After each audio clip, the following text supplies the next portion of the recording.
to I appreciate all of the men and women out there across the upstate, really across the entire Southeast, from the Florida Panhandle up through Georgia, into South Carolina, up into North Carolina. I appreciate the hardworking men and women from all over the country, by the way, that are here with their trucks and their rigs, trying to get us all set up and back running. I just got to say, I'm over the no power thing by like a lot. I chair popped this morning in my car, by the way.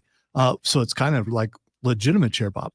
Because a car seat is kind of a chair, isn't it? But anyway, like 2 miles away from my house, power's back on. Hey. So I mean, it may still take 5 days to get it to my house, but at least technically on the street that I live off of, there's power. So it's the first power that I've seen in that area in a while.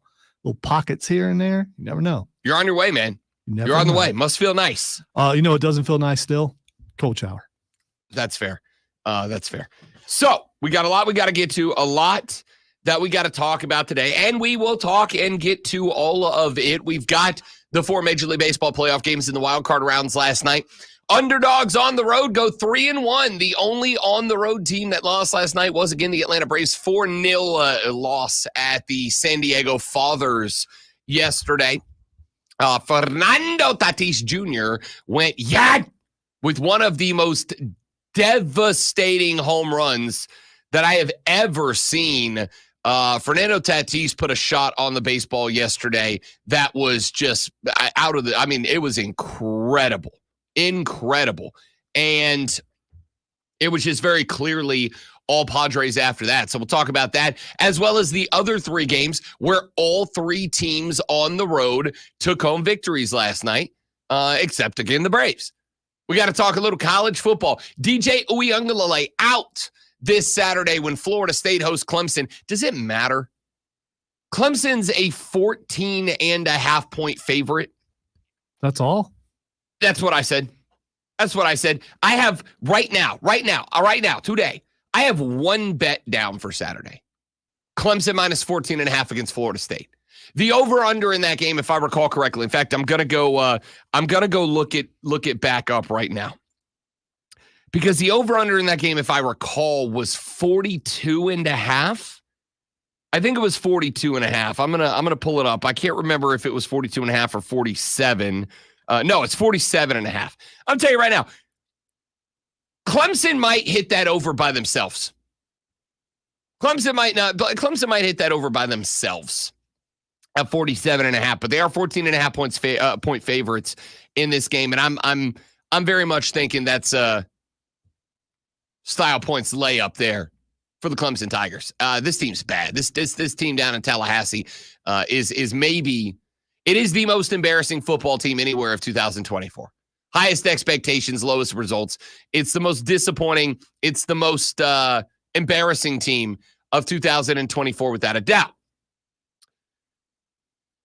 I don't think I've ever seen a coach go from the highest of high to the lowest of low in just 5 games like Mike Norvell. I mean, that's it's unbelievable. So DJ Uiagalelei allegedly has a broken finger, and I'm absolutely going to say allegedly, because I do wonder if you're 1-4 and you weren't willing to make the switch away from DJ who has been so far this season for the Noles.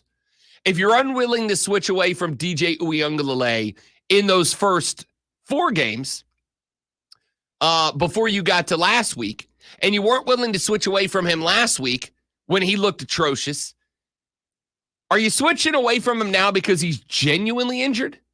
Or are you switching away from him now because you know that if you play him against Clemson, he might actually get murdered? Because that's the way I'm leaning right now. It's embarrassing. So this is a massive, massive weekend for Clemson.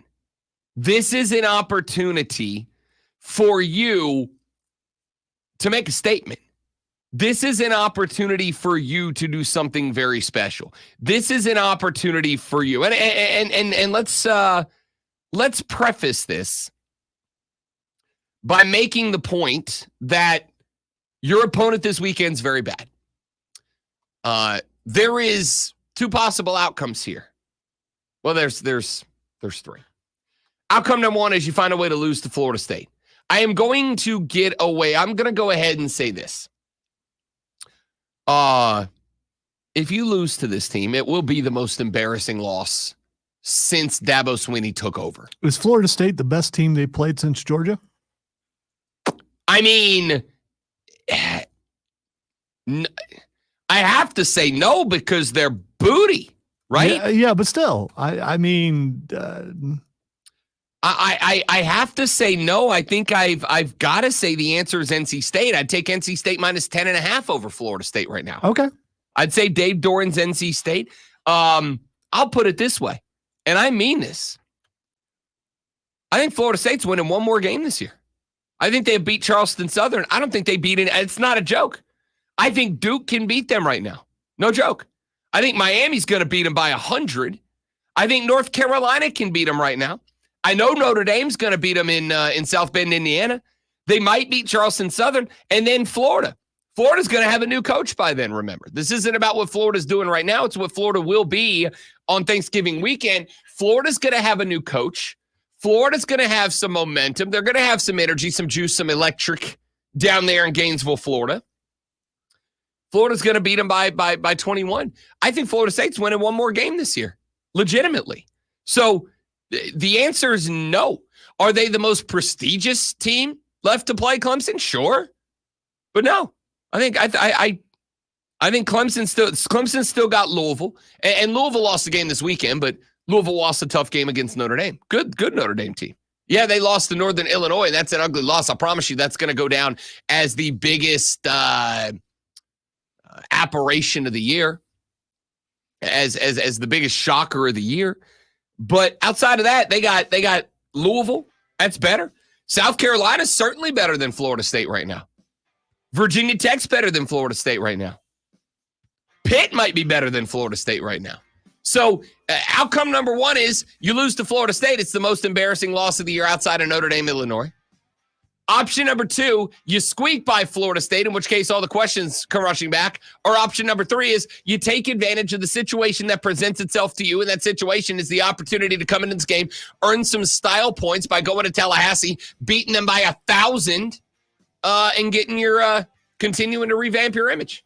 We'll talk a lot more about these games as we roll on. Rob Alonzo and you, the Rob Brown Show's on your radio. It's the Fan Upstate.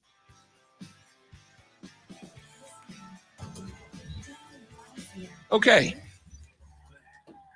Nothing about my life is together. Good morning, stream.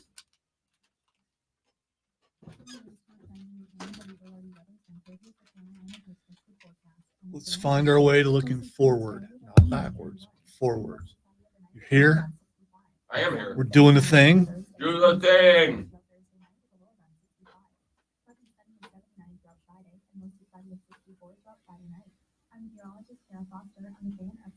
Currently 65 degrees.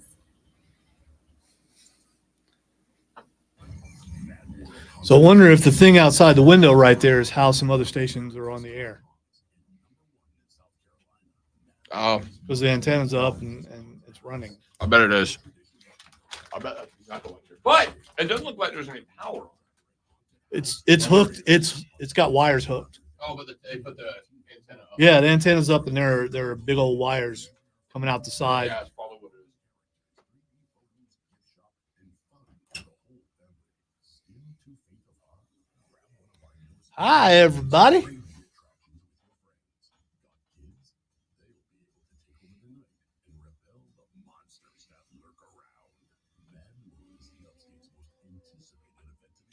I'm looking forward to the time when I can go home and do that.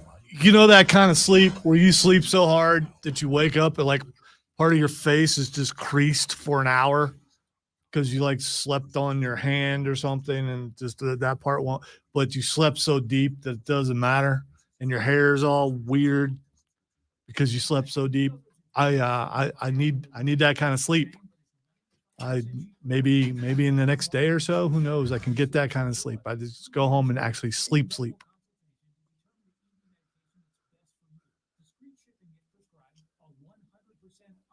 process and a range of treatment options, including trusted generic alternatives to the name brands, at up to 95% off. ED is personal, and at Hims, so is treating it. Just go to hims.com/joy and get connected to a licensed medical provider online for. Although I am going to see the Joker Thursday night. It wouldn't shock me if I don't fall asleep in nice, comfortable chairs with hopefully air conditioning.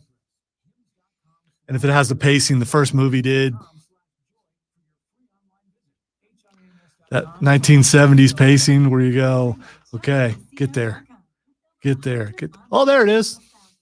I think part of the reason I liked it is because it had unusual pacing, which it should, because it should kind of take you into the mindset of a mentally disturbed person to try to put you in that place. My crazy's just faster. That's all, I guess.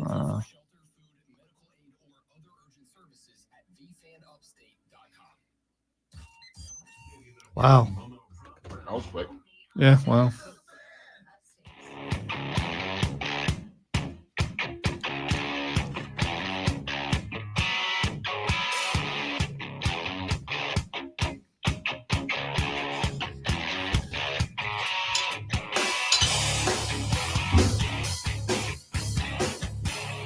The Rob Brown Show on your radio. It is the Fan Upstate. Welcome back, ladies and gentlemen. Rob, the great one, Lonzo, with you. Be a part of the program. 844-326-3663 is the number. Text us on the text line. The renewal by Anderson of the Carolinas text line at 71307, 71307. Start your text with FAN, F-A-N. Or go to the Odyssey app, go to the Fan Upstate page, click the microphone button, and leave us a voice note. That's the newest feature on the Odyssey app. One of them, the voice. Voice note. The voice note. So go to the Odyssey app, go to the Fan Upstate page. Right in the middle of the page, there's a microphone button. If you tap that button, you can leave a 60-second voice note. That 60-second voice note comes directly to me here on the laptop in the studio. So go to the Odyssey app, go to the Fan Upstate page. I can do this, I promise. Click on that microphone button. Leave me a 60-second voice note, and we will address it on the air. I want to jump into something right quick like this morning. South Carolina plays Ole Miss this weekend. This game to me is massive. This game to me is very important, and it's very important for a couple of reasons. The Ole Miss running Rebels got beat by Kentucky this week, and that's a Kentucky team that South Carolina beat earlier in the year, 31-6. I mean, absolute beatdown. And there's something to be said about that win for the Gamecocks. Now, transitive property of football, as we have said many times on this show, the transitive property of football is very dangerous. X beat Y, Y beat Z, therefore Z beats X. Not true. That's why we play the game, right? If we didn't play the game that way, the football season would be 4 weeks long. Because by 4 weeks into the season, just about everybody has got a two-team connection to just about everybody else. You played somebody who played somebody who played them. And you can kind of draw a map. This is why one of my favorite things that comes up at the end of the year is the circle of suck. The circle of suck, where you can draw a circle around any given conference and draw a map where everybody has beat somebody who beat somebody else, who beat somebody else, who beat somebody else, who beat somebody else, who beat somebody else around the entire conference. The transitive property of football is in play right now because South Carolina beat Kentucky. Kentucky beat Ole Miss. Therefore, South Carolina should beat Ole Miss. But you've got this other thing going on. Teams that get upset are usually more dangerous the next week. teams that get upset, especially when they get upset, teams that get upset and are disappointed in how they were upset usually cover the spread the next week or are very close to it. Usually they come out firing the next week. But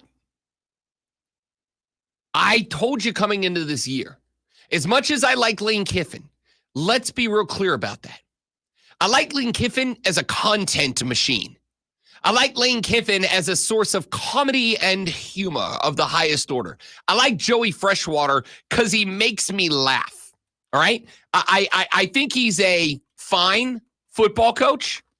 I don't think he's anything to write home about. There's a rumor going around right now that Lane Kiffin may be the next coach at the University of Florida. Good luck with that. All right? Good luck with that. I like Lane Kiffin because he makes me laugh, not because I think he's like a top-notch premier level coach. I thought coming into the year, Ole Miss was overrated. I think they're good, but I did a whole show with PJ Glasser before the season started on BetQL, and we did an entire hour on the narratives that will be incorrect by the end of football season. And one of the ones that I wrote up was I think Jackson Dart is overrated, and I think Ole Miss is going to finish the year as a 3 or 4 loss team, not a 0 or 1 loss team. I think they will finish hanging closer to the bottom of the top 25 than the top of the top 25. This is a winnable game for South Carolina. It's an uphill battle. You will be a dog. It's an uphill battle, but it's a winnable game. So why does that matter?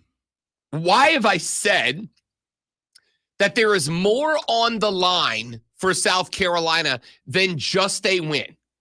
Jake Crane threw out there yesterday on social media a take that I've already had, but you know I love when my sentiments are echoed. I've heard from a bunch of South Carolina fans that they feel disrespected.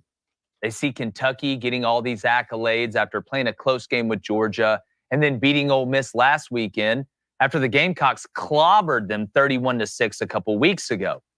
And I can get why you're a little upset, but if you want to get the respect that you feel like you deserve, you have to go win a big-time game. Hell, game day went to Columbia after you guys beat Kentucky, and say what you want about the officiating. It's been bad all through college football. South Carolina lost and missed a huge opportunity against LSU. But this weekend, with Lenora Sellers returning, Beamer and the boys can take a huge step towards getting that big-time respect back against an Ole Miss team that's going to be pissed off after losing at home to the Wildcats. The time for almost is over in South Carolina. And after this game, you enter a brutal stretch going to Alabama, then to Oklahoma, and then hosting Texas A&M. You need the momentum and the confidence to do something that not many people thought outside of Columbia could be done. So no more words about how unfair the Kentucky love is. Go out and earn your accolades. It's kill or be killed out here. And a close mouth don't get fed in these SEC streets. So, while I think the delivery of the take is forced, respectfully. Red. Yeah. While I think the delivery of the message is a little forced, I'll just say forced. With all due respect. Huh? While I think the delivery is a little forced, I think the point is valid. While I think the delivery is a little forced, I still think Jake Crane is correct about this. And I say that because it's a take I've already expressed. Okay? We came into this year asking a question about the Gamecocks. What are the expectations? And the expectation that I got the majority of from y'all was bowl eligibility, right? Take a step forward. Bowl eligibility. And I pointed out a number of times, this schedule sucks, all right? It's not an easy one. And you are hitting meat and potatoes time right now. number 12 Ole Miss, number 1 Alabama, number 19 Oklahoma, number 25 Texas A&M. You will play more top 25 teams in the next 4 weeks than most teams will play all season. 4 of them in consecutive weeks. And oh, by the way, when you're done with that, you got a Vanderbilt team that's feeling itself a little bit. Then you got a top 10 team in Missouri. Then you got Wofford. Then you got a top 15 team in Clemson. South Carolina has, in the entire rest of the season, 2 games remaining that are not against a ranked team. You have 3 wins so far. I am going to say that while moral victories don't count in the record books, I'm going to say I'm satisfied with the performance against LSU. Was it a loss? Yes. Is that a bummer? Yes. I am satisfied with the performance. That's not a bad LSU team. Last night I was on BetMGM Tonight. Brad Evans asked me, of the long shot teams with odds of 3-1 or longer to find their way into the college football playoffs, which team is your favorite bet? And my answer was LSU. LSU. LSU's got a game left. They got Alabama. They got a game left against Texas A&M. Outside of that, LSU's going to be favored in every contest. Frankly, I think they'll be favored over Texas A&M. They're going to be dogs in one contest left. That one contest is going to be against Alabama. I think you guys lost by 3 at home with what I think at this point, even the LSU-eriest of homers would say the officiating was bad. And yes, I agree with Jake. It is a problem across all of college football. I have expressed that. Josh Pate has expressed that. Who was the cat? Basically, everybody on CBS HQ has expressed that. The officiating's bad. And that game brought out that conversation. When you got a guy like Josh Pate who makes his money by the way, similar to the way I do, when you get a guy like Josh Pate who makes his money by kind of being a voice for everybody, right? That guy can go into any stadium in the Southeastern Conference, and there's folks that want to hang out with him, want to take pictures, with him, want to talk to him, whatever. This guy is not a dude. He's like me. He's not a dude that makes his money by making enemies out of fans. He's a dude that makes his money by making friends out of fans, by being on everybody's boat. When Josh Pate comes out the next day and says what happened in this game was a travesty, then you can go ahead and take it to the bank that what happened in that game was a travesty. And it was. Somebody yesterday put up the clip of the pick 6 that got called back because of the horse collar tackle. I didn't notice this in real time. I'm actually disappointed in myself that I didn't notice it. But if you rewatch that replay, Lonzo, the flag for a horse collar tackle comes out as the ball is crossing the end zone for the touchdown. Okay? Now, does that feed the conspiracy theory? Absolutely it does. It takes a little bit for them to phone down and say, throw it. The INT is crossing the goal line to score a pick 6 for the Gamecocks when the flag for a horse collar tackle is thrown out by the head referee, who, by the way, is facing away from the touchdown, right? He's not watching the game. He's not watching the ball. He's looking backwards, and he throws the flag as the touchdown's being scored. He turns away from that, turns back, and throws the flag. Yeah, it's a little suspicious, okay? Now, here's what I'm going to say. It is what it is. You had a good game against a top 10 team, top 16 team. You had a good game against a team I think is going to be in the playoffs at the end of the year in the LSU Tigers. But if you want the narrative to flip on its head, if you want the respect that you guys have talked so much about, especially with what's happened with clobbering Kentucky and then Kentucky taking Georgia to the wire and beating Ole Miss. If you want the accolades, the commendations, the respect that you feel like you deserve after all of those results combine, to me, this is the week you go get them. Okay? LSU was a different story. Did I want the win? Sure. But to me, LSU was something different. LSU was about putting on display exactly what Columbia, South Carolina is all about. It was about putting on display the vibes, bro. It was about putting on display the fact that I said this, I know it's been said by a lot of national talking heads, the fact that Columbia, South Carolina is the most unappreciated home field advantage in all of college football. It is never listed amongst the best home field advantages, and it absolutely should be. That's what that one was about. This one's about proving that your football team's legit. That Shane Beamer is legit, that this team has taken a step forward. And if you go out there and win this game, that's exactly what will happen.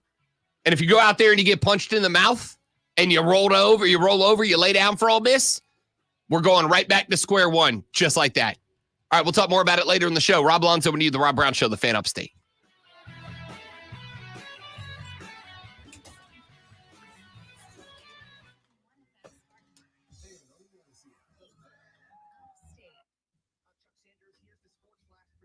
I'm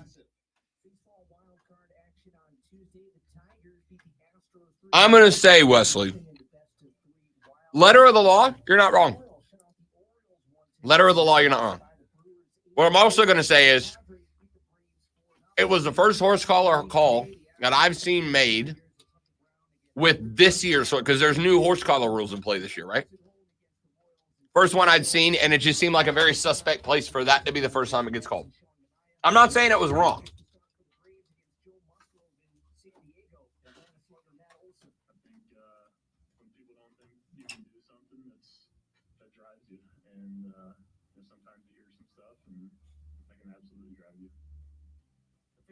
Is your home for Paladins football and basketball. Follow all the action live right here on the Fan Upstate. Download the Odyssey app, search the Fan Upstate, and listen anywhere on your phone.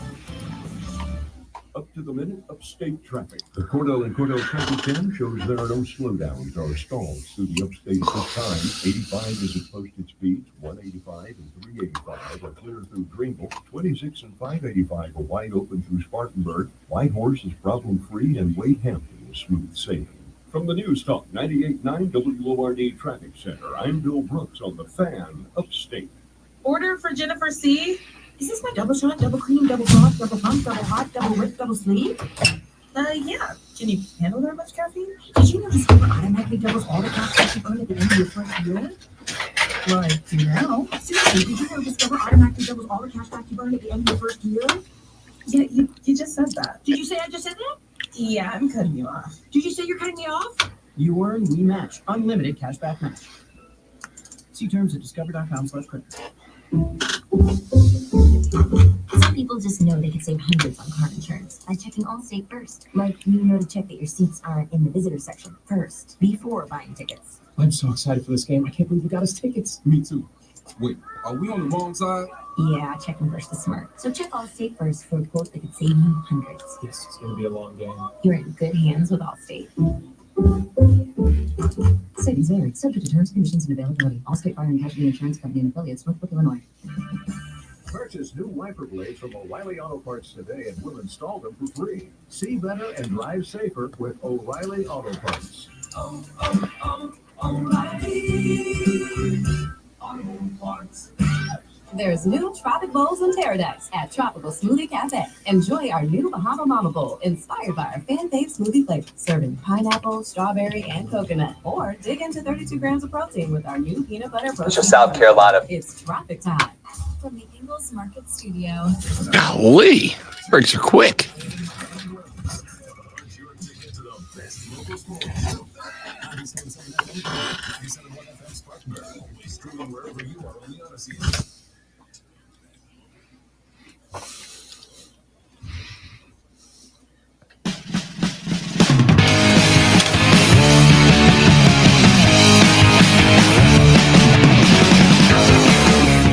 The Rob Brown Show on your radio, the Fan Upstate, Rob Alonzo and you. 844-326-3663, the phone number, the text line 71307. That is the renewal by Anderson of the Carolinas fan phone.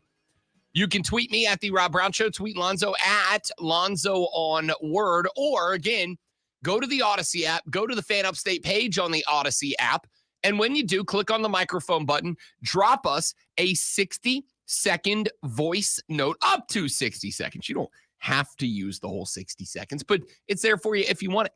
Drop us a 60-second voice note that we can listen to and respond, play them on the air, et cetera, et cetera. That's in the Odyssey app on the Fan Upstate page. Click on the microphone button and drop us a 60-second voice note. We would love to hear from you.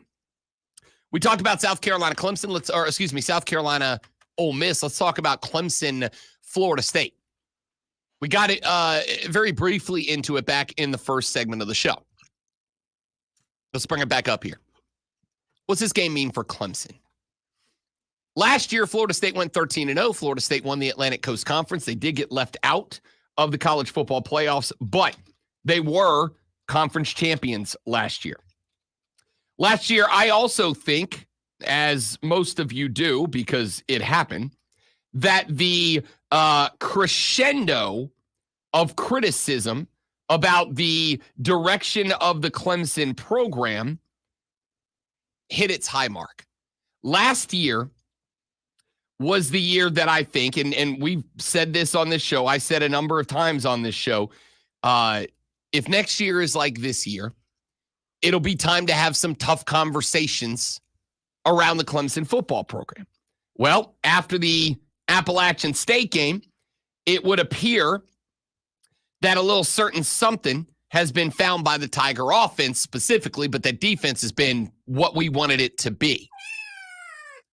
I mean, honestly, I think that sound for now has got to get put to bed because this team's good again. Like, good. So, not like, oh, it's a flash. They're good again. It's a good thing that it's on my side and not on your side. Yes, it is. Because it's never going to get retired. No, ever. Unless the boss tells me to. Yeah. This football team has an opportunity to go down to Tallahassee against a Florida State team that is broken. Broken. Dead in the water, broken.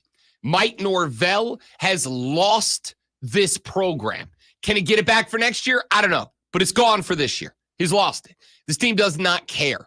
It drove me nuts in Norvell's post-game press conference after they got smacked in the mouth by SMU, a spot late in the game. And we played the audio for you on, Monday's Audio Blitz? On Monday, we played you the audio where Florida State and SMU were waiting on a video replay that would ultimately confirm that SMU, Southern Methodist, had scored yet another touchdown and was now up 35-16 on Florida State. While they did it, the SMU band was in the background playing a one trumpet, one tuba, sad tomahawk chop, war chant. Wow, blah, blah, blah, blah. Blah, blah, blah, blah, blah, blah, blah. It was hilarious. Sound like a club mix, what you just did. The other thing was a lot worse. Oh, it was bad. It was mocking Florida State. And what did Florida State do? Did they grab each other by the collars and go, do you hear that? Do you hear what they are doing? Do you hear how they are mocking one of our primary tradition? No, they went and let SMU score another touchdown and got blown out of the water. This team has no pride in itself. This team is lost. This team stinks. Clemson has an opportunity to go down to Tallahassee and make a statement. And I want to be clear. You go beat this Florida State team by 50, I want you to know the rest of the country is going to look at that and go, yeah, that's what you were supposed to do. You should have beaten them by 50. You are not going to get, let me be very clear, you are not going to get any sort of accolades or praise or pats on the back from anyone nationally. Fans, talking heads, nobody is going to say, good job, Los Tigres. if you go down to Tallahassee and you beat this team by 42, they're going to say, yeah, that team sucks. That's what you should have done. This game to me is a game that Clemson must play for themselves. This game to me is a game that Clemson must play for their own statement to be made, for themselves to look at each other in the locker room, for the fans to look at each other in the stands and to say, that's who we are. That's who we are. This is a game. They have to have a major victory, though. They can't just win by one, right? Oh, and listen, I think they will. I got asked on BetMGM tonight. Ryan Horvath said, are we laying the points with Clemson? And I said, laying them, I'm taking an alt line. The line's 14.5. I'm walking it up to 16.5. I'm taking a couple more points out of the bank. Who's playing quarterback for Florida State since DJ's not playing? That would be one Brock Glenn, a freshman who has 4 passes under his belt as a player. Did he complete them? I don't know. He was against SMU, and I didn't watch it. Oh, okay. All right. I was well done with Florida State at that point. This is a game that you're not going to get any praise for a victory here. For a devastating victory, like for a go beat the brakes off of them. Don't get off the gas. Don't touch the brakes. Full throttle, all afterburner, all 60. If Clemson has the ball up 47 with 45 seconds to play and Florida State hath waved the white flag, go score again. That's what old Dabo would have done. Go score again. All right? Go do it again. This is a game that when it is concluded, should Clemson do what I think Clemson is going to do and beat the absolute brakes off of Florida State, as they should. This is a game where you are going to get no praise or shine or accolades, nobody in the national media, nobody in the talking head world, nobody in sports talk radio anywhere is going to open their show on Monday by saying, did you see how good Clemson looked? Did you see how badly they beat Florida State? Did you see how well that offense was clicking? What they're going to say is, I'm putting it down now so you can be ready and prepared. What they're going to say is, of course you beat them by 35. They stink. Of course you beat them by 35. That program is a dumpster fire. You better beat them by 35. SMU beat them. What was it? What was the final? 42-16? You better win like that. Why are you saying that about SMU? They've lost one game. SMU is like 3-1, I think. SMU's fine. All right? Okay. They're fine. I'm just saying, I mean, yeah. They're fine. They're fine. There's nothing bad about them, but they're not special either. They're fine. They're a good enough little team. All right? I say that respectfully as somebody who had a lot of hope for SMU this year. They're fine. I've never heard anyone be so condescending when saying the word special. It's again, it's not condescending. And we're in the South, and special in the South. I mean, bless your heart. Yeah, exactly. It's not condescending. It's just they're not special. They're fine. Okay. And they beat the crap out of Florida State. So yeah, Clemson, you're going to be expected to do the same thing, and you're not going to get praise. You're not going to get accolades. There is one reason you do that. The reason you do that is to make sure that everybody knows that you're back where you expect to be on top of this conference. A conference that now comes down to Clemson and Miami. This is what you need to do. You need to remind Florida State that it is still whose house? Dabo's house. You need to remind Florida. Oh, and by the way, it does make the future easier. Florida State is hemorrhaging recruits right now. They lost a 4-star wide receiver that they were very excited about, who is now back in the mix for the South Carolina Gamecocks. We'll talk about that later in the show. But if you go out there and beat the brakes off of Florida State, you dump Florida State not just to 1-5 on the season, but if you do what you should do and hand them one of the largest Clemson margins of victory over Florida State ever, I'm talking historically, you're not going to get praise. You're not going to get pats on the back. Nobody in the national media is going to be on Monday talking about how proud they are and how impressed they are. And, oh, we need to be talking about Clemson with the Georgias and the Alabamas and the Ohio States just yet. That's not going to happen. What's going to happen is you will have a locker room full of dudes that are able to look themselves in the mirror and go, that's who the hell we are. That's who we are. That's us. You're going to have a bunch of fans that open this year going, we're shaky. I hope we found our identity, who can now look at each other and high five and go, that's our identity. That's who the hell we are. Clemson football's back, right where we should be. You're going to have a Florida State school that is going to be so disheartened that I genuinely think this school in Florida State is I think they're more set back now than they were at the conclusion of the Willie Taggart years. Honestly, that's how bad things are in Tallahassee right now.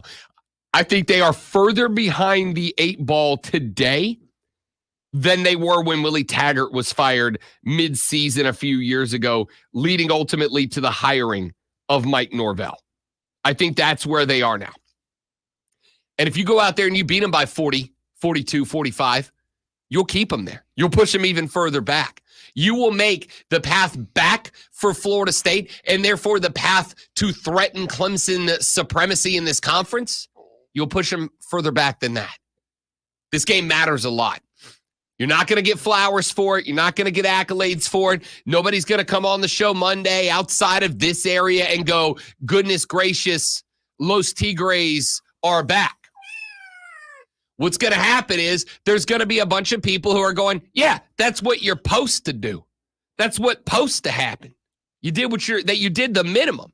That's what's supposed to happen. It doesn't matter. Remember how many times I have told you the outside voices about Dabo Swinney are irrelevant. They're irrelevant. I've kept it a buck with you. Outside of Clemson, South Carolina,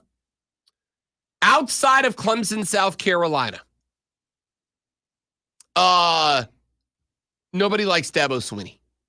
They think he's okie. They think he's corny. They think he's a yokel or a fraud. They think he's either a bless your heart kind of guy or that's just the character that he plays on television, right? Like, that's it.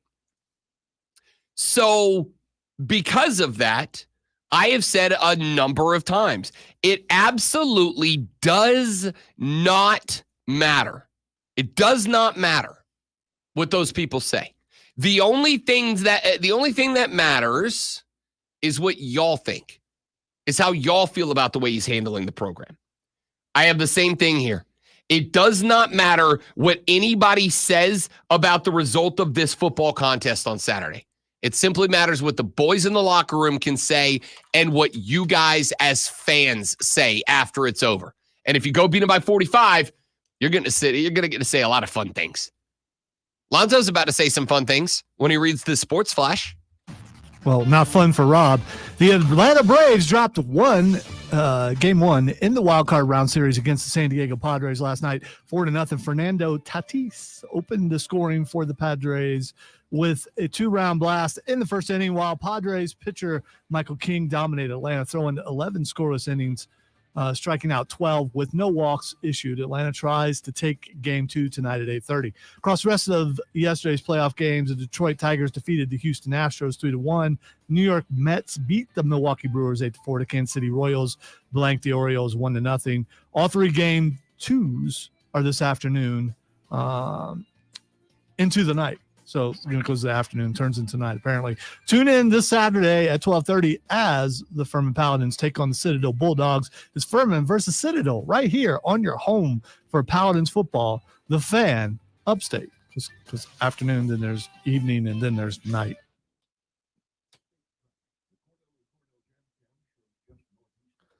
Jam Cam. Sorry, I have to run out of the room real quick. I don't have time to fix it, so it's going to just be empty.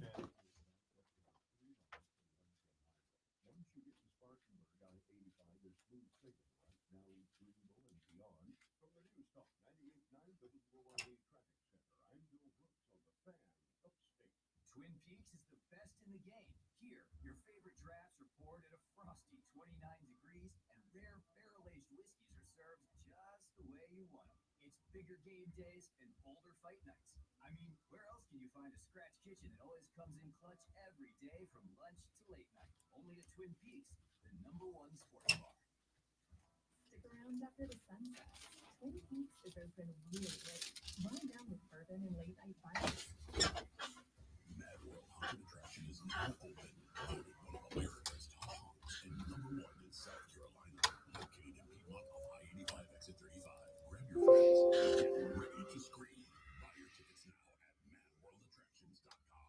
You know, I couldn't stop talking about it to my family and friends. My knees are my trouble spot. But for me to tell them now that I'm doing so much better, they were amazed, and I've been amazed. QC Kinetics Cellular Therapies. Yes, it is amazing how these non-surgical treatments deliver joint pain relief for patients like Dr. Eric Williams, a successful chiropractor. Each week, I just started noticing that I could sleep and not have pain. I could play pickleball. I could do a CrossFit exercise routine. QC Kinetics revitalizes your joints so you can move again without the pain pills or invasive surgery. You know, I'm 60 years old. And I don't believe that's what he was saying, Zach. But it could have been.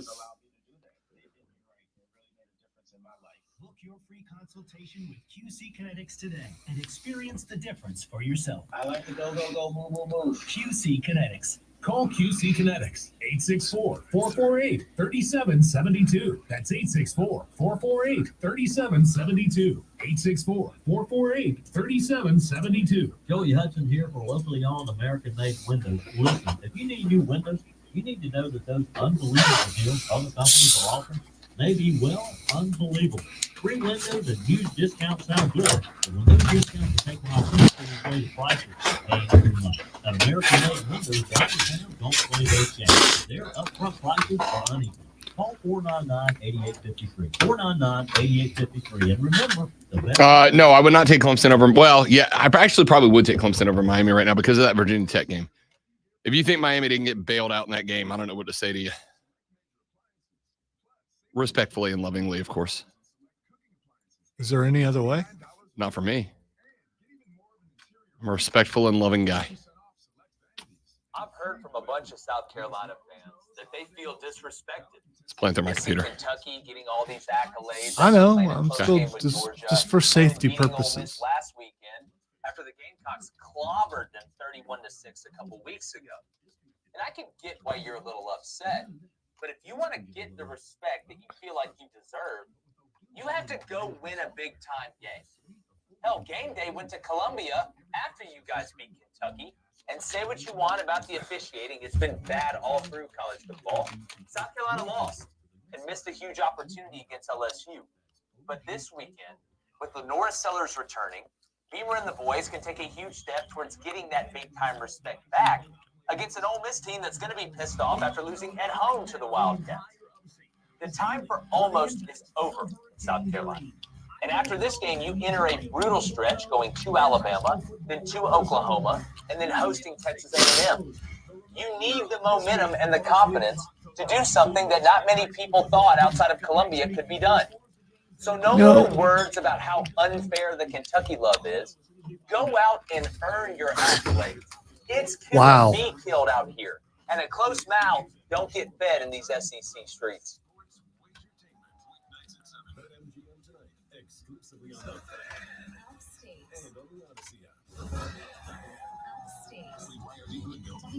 QC in the first break. 10-4.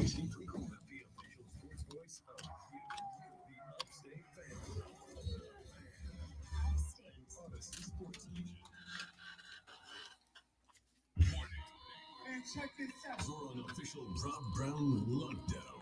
Represents freedom, yeah. Manufactured local. locally for the Carolinas. This is the Rob Brown Show. Only.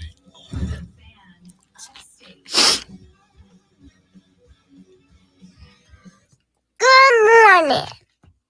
Good morning. Hour number 2 of the Rob Brown Show starts now. Welcome back, ladies and gentlemen. This is the Fan Upstate. Hello to you. And how do you do? Why is she wearing... Oh, wait till she comes back. No, on. I saw. Why is she wearing the same pants as the genie from Aladdin? Dude, I don't know. I'm trying to figure out if I like it or not, but it does make her stand out. I mean, Not incorrect. Not incorrect. If she was here, I would think she ran out of laundry, like me. I'm gonna have to break down and hit a laundromat eventually. I guess you're taking cold showers. Just bring your clothes in the shower with you, man. Just wear the next day's clothes in the shower and then hang them up to dry.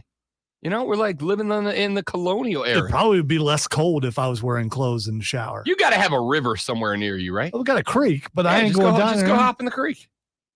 Bring the clothes down, hop in the creek. Would you come over and help me? Because I don't know how to do it. Maybe you can show me the proper methods to wash clothes in the creek. Jump in, spin in a few circles. Seems like that's easy enough. Sounds like you've done it before. Okay. I mean, I've been camping, Okay. Is that how you really wash your clothes when you camp? I don't think you wash clothes when you're camping. No, I've never washed my clothes in a creek. Yeah, you just wear the same clothes. If I go for camping, 4 days. I just bring enough clothes. Okay, well, I went and bought some more clothes, so I'm good. But I think I'm out as of Friday. So, oh man, all right, we got a lot to get to on the show today. If you want to be a part of it, 844-326-3663 is the number. 844-FANFONE. The Renewal by Anderson to the Carolinas text line is open for you. 71307, 71307. Start your text with FAN, F-A-N, FAN, F-A-M. We'll read them on the air. You can also tweet me at The Rob Brown Show.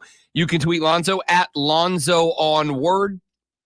And you can get at all of us at The Fan Upstate. You can also on the Odyssey app, AUDACY, put it on all of your digital devices. Go to the Fan Upstate page. In the middle of the page, there is a little microphone button. You click on that microphone button and you can leave a 60-second voice note that will come directly to Lonzo and I. Go to the Odyssey app, go to the Fan Upstate page, click on the microphone button, and leave us a 60-second voice note that we can play right here on the show. Different ways for you to get engaged and involved. Now, it is 7:03 in the morning. You have just over 56 minutes until you got to get to the office and get to work. All right? And if you got to go in today, if you know you got to go in today, well, you need to know what's going on in the world of sports. And if you need to know what's going on in the world of sports, well, my dear friends, do I have spectacular news for you? Lonzo and I are here to help with this. Ready for the playbook of the peculiar, the almanac of the absurd, and the encyclopedia of the extraordinary? Well, you better be, because we're diving headfirst into the 3 top stories that will have your coworkers saying, "Burn it down! Burn it down!" First bathroom break. No. Here we go. Welcome to the water cooler cheat sheet on the Fan Upstate. It is the water cooler cheat sheet, the top 3 sports stories you need to know before you get to the office and start talking sports this AM. When you do, this is what you'll be talking about. Let's dive right in with item number 1. Playoff baseball wildcard series got underway yesterday. 4 games, 2 in the AL, 2 in the NL. We started with our AL contest yesterday afternoon, and while I am not quite ready to say ding dong, the witch is dead, the Houston Astros are one step closer to their demise in the 2024 season after the Detroit Tigers take game 1 3-1 was your final. Tarek Skubal was electrifying. 6 innings, just 4 hits surrendered, K'd 6 before the Tigers turned it over to the bullpen. The Tigers also knocked 7 hits and 3 earned runs off of Framber Valdez. The Astros also had to run through 5 different pitchers to get through the back end of that game. Offensively, 10 combined hits for Detroit yesterday. No home runs in this game for that team. They did not need them. They were able to get up in this game early. They put 3 up in the top of the second, and then it was just small ball and defense the rest of the ride. The Tigers get win number 1 in the American League. Game 2 in the American League, the Royals on the road at the Baltimore Orioles, and the Monarchy up 1-0 on the Birds after 1 at Camden Yard. The Kansas City Royals went with Carl Reagans last night. 6 innings, 4 hits, 8 strikeouts, no earned runs. Corbin Burns was electric yesterday. Corbin Burns deserved better than getting tagged with the L yesterday. 8 innings, 5 hits, 1 earned run. But that 1 earned run was the run that won the game for the Kansas City Royals, and KC up on Baltimore 1-0. Then we switched over to the National League, and the Magic City Mets got it done in game number 1. A come-from-behind victory again, this time over the Milwaukee Brewers. The Brew Crew went up a pair in inning 1. The Mets answered with 3. In the bottom of the 4th, Milwaukee got another 2. The Mets in the top of the 5th answered with a 5 spot of their own and blanked Milwaukee the rest of the ride. Luis Severino, 6 innings, 8 hits, 3 earned runs, 4 runs overall, K'd 3.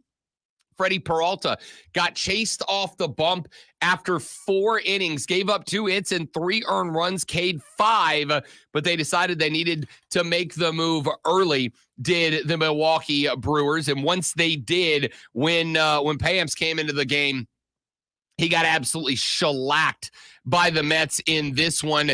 They round the bases, 8-4 winners are New York. All 3 of our games so far saw the road dog with the W.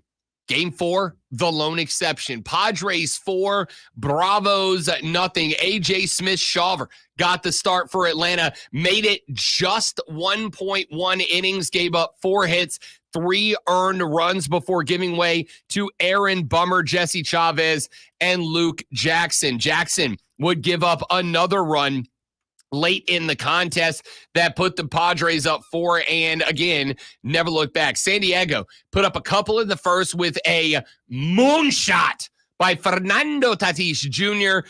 The Braves couldn't get anything going last night. 7 hits for Atlanta. None of them were consequential at all. The Braves had runners in scoring position 5 different times. They went 0 for 5 with runners in scoring position. Darno was 0 for 1. Ozuna was 0 for 1. Soler was 0 for 1. Urshela was 0 for 1. And Olsen was 0 for 1. Look, I don't know what to tell you. I told you coming into these playoffs, if the Atlanta Braves wanted any chance to make any noise, it was going to have to be because they carried momentum into the postseason, and it was going to have to be riding the arms. It was going to have to be pitchers. Well, because of the way the postseason set up, they don't have it. They don't have it. It's unfortunate, but it's true. They just don't have it right now. I mean, if you're throwing AJ Smith-Shawver out there in game 1, you don't have Chris Sale due to the back spasms outside. I don't know what to say. You got Max Fried going tonight, which is great. Max Fried's about as good as you can ask for. The problem is he's going up against Joe Musgrove, who's gotten better as the season progressed. To me, Atlanta's got the pitching matchup, but not like, oh, I'm going to go run and bet the farm on Atlanta to get game 2 because of Max Fried over Musgrove. And as Zach just said in the Facebook stream a minute ago, the Padres have everything going. They are slapping the ball. They are throwing the ball. They are electric on the base pass. The Padres were the best team of the last month, not just in the National League. Honestly, I think in all of baseball, the Padres were the best team entering this postseason. And the Braves, by not winning the first game in the doubleheader on Monday, are going to pay for it because they're getting swept tonight. Let's go to item number 2. A player demanding a trade ordinarily would not make it to the water cooler cheat sheet unless that player was A, something special, or B, directly connected to a team that we are directly connected to. Davante Adams is both. The Las Vegas Raiders have informed the rest of the NFL that they are considering trading the three-time All-Pro Bowler Davante Adams for a package that would include a second-round draft pick and additional compensation, according to Adam Schefter. Adams was acquired by the Raiders in a trade with the Packers for a first and second round draft pick back in 2022. Missed his first game as a member of the Raiders on Sunday with a hamstring injury. The Raiders would go on to win against the Browns 20-16. Earlier Tuesday, Adams appeared on the Up and Adams show with Kay Adams, was asked about Raiders coach Antonio Pierce's verified Instagram account liking a post from Sports Illustrated, wondering whether Adams had played his final game with the Raiders. Davante responded saying, quote, "I haven't heard from him. I haven't talked to him." Social media is a beast, so it's a lot of people out there who saw it and wondering what's going on and reaching out. Told by Kay Adams that a lot of people think he has played his last down with the Raiders. Davante said, quote, "All I can control is this talk we're having, right? And after we're done with this, all I can control is the next thing that I'm on to," end quote. Now, I don't really care what it does with the Raiders, all right? They are of no concern to me. There are two impacts here that I think are worth talking about on this show. Number one, there's a 0.000% chance Alonzo's Kansas City Chiefs aren't at the head of the line. 0% chance they're not the first. If they're not on the phone with the Raiders already, I'll be shocked. Not happening. They're not going to trade him to a rival in their own division. Trade who? The Raiders weren't? Yeah, they won't. He's going to the Jets. I mean, that's where he wants to go. That's where he's going to go. I mean, it was rumored before the season even started. That's where he wants to go. He's not going to go to the Chiefs. They're not going to trade him to the Chiefs. I do agree that the Raiders are the most likely trade target or the team. Here's the thing. Jets. The Jets. Here's the thing. This isn't up to Davante, right? Like, this isn't up to Davante. You're right. It's not. And that's the thing. Why would you trade this guy to the team that's already dominating you? They're not going to trade in division. They're just not going to. It would 100% be, what are the Chiefs willing to put on the table, right? If the Chiefs call up and they go, hey, we'll give you your first, we'll give you your second, and we'll give you an extra second, and nobody else is willing to do that at that point, take it. Not going to happen. Not going to happen. What are the odds that this year or next the Raiders are ready to compete with the Kansas City Chiefs for a divisional title? 0.1%. They have a taste of what it's like to beat Kansas City. They destroyed them last year on Christmas. So it isn't like it's impossible for them to win. The fact that they're not willing to hang on to Adams, it means that he's disgruntled and he wants to go somewhere else, and that apparently works everywhere except for in the real world. But they're not going to trade him to the Chiefs. They're just not. I have seen in-division trades happen all the time. Here's what it takes. We're talking about the Raiders here. Here's what it takes. It takes the other team, the trade partner in division, being willing to overpay. And I will tell you right now, you disagree with this, and that's fine. We'll see what happens. If I'm the Chiefs, I'll overpay for Davante Adams. If I'm the Chiefs, I will overpay to go get Patty Mahomes, a bona fide one. If they're going to go and get a receiver of that caliber, they'll find a way to get Tyreek Hill back. They're not, because he knows the system and everything, and they won't have to do that much of getting him up to speed. Tyreek Hill could come in and play right now and know probably almost all the plays. See, the problem you have here is Tyreek ain't on the block right now. Not yet. He's not on the block. Not yet. He's not going to be on the block. We'll see. They're not going to blow it up because Tua's out. Adams is not going to go to Kansas City. It's just not going to happen. I mean, listen, I all of the things that you are saying are genuinely good arguments why it won't happen. I also know it has happened before. I also know that there have been divisional trades for players the caliber of Davante Adams. It's just a matter of, do the Chiefs feel like getting to the three-peat is worth overpaying the market value for Davante. And all I can say, and this is just where we have to leave it because it is just subjective in opinion now. To me, if I'm the Chiefs, I'd absolutely overpay for Davante Adams. There is not a Davante Adams on the roster in Kansas City. I don't care how good you think Xavier Worthy is. I don't care if you're of the Zoe mentality that, just somebody's going to show up with a cape in their underoos on the outside. There is no Davante Adams in Kansas City. When does talent outplay or overshadow attitude? Because he hasn't been happy wherever he's been. So why you bring that guy in when he hasn't been happy wherever he's been? He hasn't. He was happy in Green Bay until Aaron Rodgers left. And again, most of us feel that regardless of how you feel about Aaron Rodgers got screwed by the pack. We all agree on that. Even people who don't like Aaron Rodgers agree. Aaron Rodgers got screwed by the Packers, and it ticked off Davante, which is why he wanted out. Then he goes to Kansas. What'd Kansas do? They got Gardner Minshew and Aiden O'Connell to throw the ball. He didn't go to Kansas. I mean, Las Vegas. Yeah. He goes to Vegas, and he's got Gardner. And all due respect to Gardner Minshew, you know I'm a big Gardner Minshew guy. I 100% want to travel the world in the back of a van with Gardner Minshew. It sounds like it'd be awesome. He's got Gardner Minshew, and he's got Aiden O'Connell throwing him the football. They did not set themselves up to be better this year than last year, and Davante's ticked off about it, and I think it is absolutely justified. This belief that if you're unhappy with your work environment, you're a toxic guy with an attitude, I could not disagree with them more. Sometimes you work in a crappy work environment. And they're the Raiders.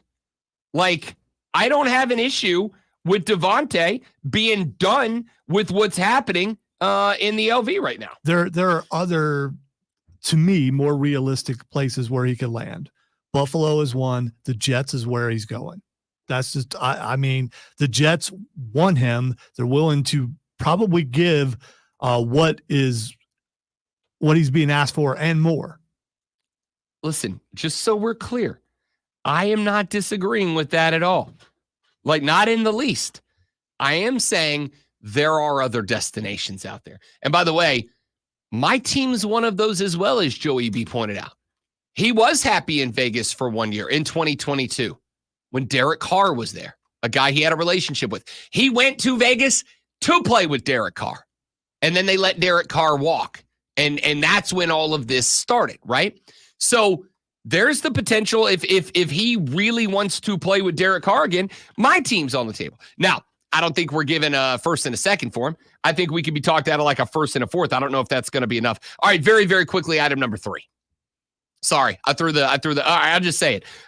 Southeastern Conference Big Ten athletic directors all meeting in Nashville, Tennessee this week. 2 things on the table. Number 1, as we talked about yesterday, we'll get more into this later in the show. They are putting together a plan to go after the College Football Playoff Selection Committee and demand of the CFP Selection Committee that those 2 conferences be given 4 automatic qualification bursts to the playoffs every year. But there's another thing that they're going to discuss today.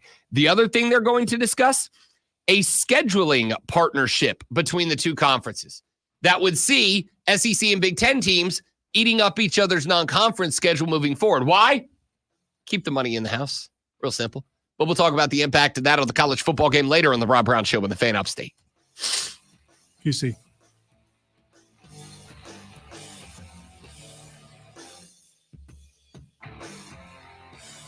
Oh, quick read live. What?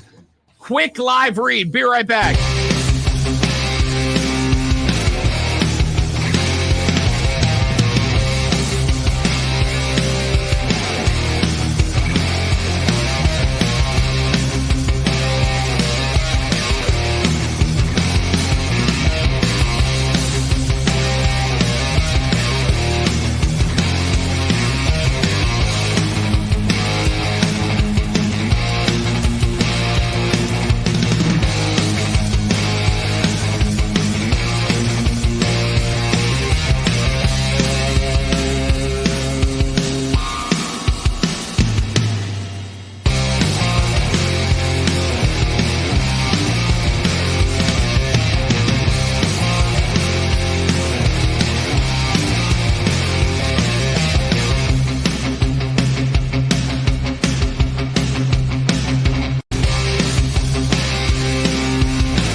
Major League Baseball postseason now in a 1-0 hole. It is a best of 3 series to open it up, which means if the Bravos eat L number 2 today, it also ends their season. They will be going with Max Fried off the bump tonight. At this point, you pull out every stop, you pull every card out of the sleeve, every rabbit out of every hat to figure out how to do it. It is just survival at this point. And as I've said a couple of times, I'm not even allowing myself to have like the briefest glimpses of hope. There's no point of it to me. This team is it's just not ready. It's just not there. I'd like it to be, but it's just not there. You have a chance anytime that Max Fried goes to the bump. And Max Fried being Max Fried, a guy who is going to be arguably the most highly paid free agent this upcoming offseason when he inevitably ends up becoming a Los Angeles Dodgers, because the rule is the Dodgers are just allowed to have whoever they want. That's just how baseball that is now. Didn't that used to be the Yankees? When did that change? It's them too. Okay. It's them too. It's effectively anytime a top-notch free agent becomes available, it's do the Dodgers want him or do the Yankees want him? And if neither team does, then the rest of you peons may have the opportunity to sign this guy. So Max Fried is going to be a free agent. He's going to be a Dodger next year. This very likely could be his final game as an Atlanta Brave. We'll find out. Maybe AA pulls something wizard out of his hat, and we end up seeing Max Fried stick around. I am not banking on it. Anytime you got Max Fried on the bump, you got a chance. But again, last night, Atlanta found themselves out of the gate. I'm talking inning number 1. 2 on, 1 out. Opportunity to make something happen. K fly out. Atlanta had plenty of base runners last night. 10 hits, couple of walks late in the game. Plenty of opportunities for Atlanta last night. And there's just no clutch gene, man. There's just no clutch gene. There's just nothing in them that makes you look and go, I trust them in tense situations. Because right now I don't. Somebody said yesterday on social media, they said, actually, Ryan Horvath said when I was on BetMGM tonight, he was like, I think I might put a Braves to win the World Series ticket down because this team reminds me a lot of the 2021 team. Remember 2021? No Ronald Acuna Jr. that season. He had the bum wheel just like he does this year. But there was grit to that team. There was some level of determination to that team that I don't see out of this team. I just don't see out of this team. This team refuses to make changes. This team does not adapt. This team doesn't change it up from the plate or at the plate. There's nothing about this team, I'm sorry, that's inspiring. Every game in the second half of the season, there were plenty of times, again, I talked about it a little bit yesterday. There was a run after the All-Star break where the Phillies came out ice cold. There was a spot after the All-Star break where the Phillies genuinely opened the door for the Braves. And Atlanta just grabbed the doorknob and slammed their own junk in the door frame. There's just no clutch to this team at all. You've got a team that has, I looked this stat up last night, and I think I've got it correct. This team has one player inside the top 45 in OPS in Major League Baseball this year. Inside the top 5. One player offensively inside the top 45. Now, we do have to point out, and I think it is fair to say, the number of injuries for Atlanta this year are staggering. Not only are you missing Spencer Strider, off your rotation who would have been a difference maker. Not only are you missing last year's National League most valuable player, Ronald Acuna Jr., but throughout the regular season, just about everybody who wasn't Marcelo Zuna and Matt Olson missed extended time on the IL.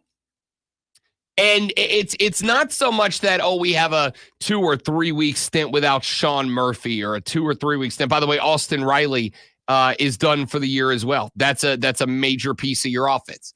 Not only do you lose all of those cats, but it also changes everything about your team, right? It changes the team chemistry. It changes the locker room. It changes the lineup.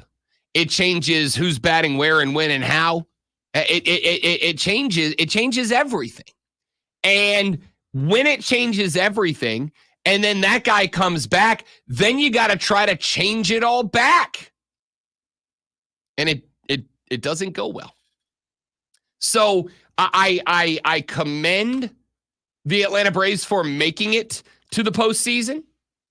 I commend the boys for getting here. I think there is some level of, if this matters to you at all, I think there is some level of moral victory for Atlanta in reaching this spot, reaching the postseason, when all things said they should not have. But they're just not that good. That's it.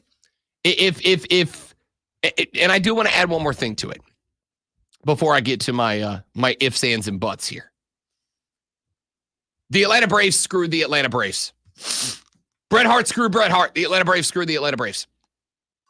Last week, the Atlanta Braves should have moved that doubleheader up against the Mets. They didn't do that. Why didn't they do that?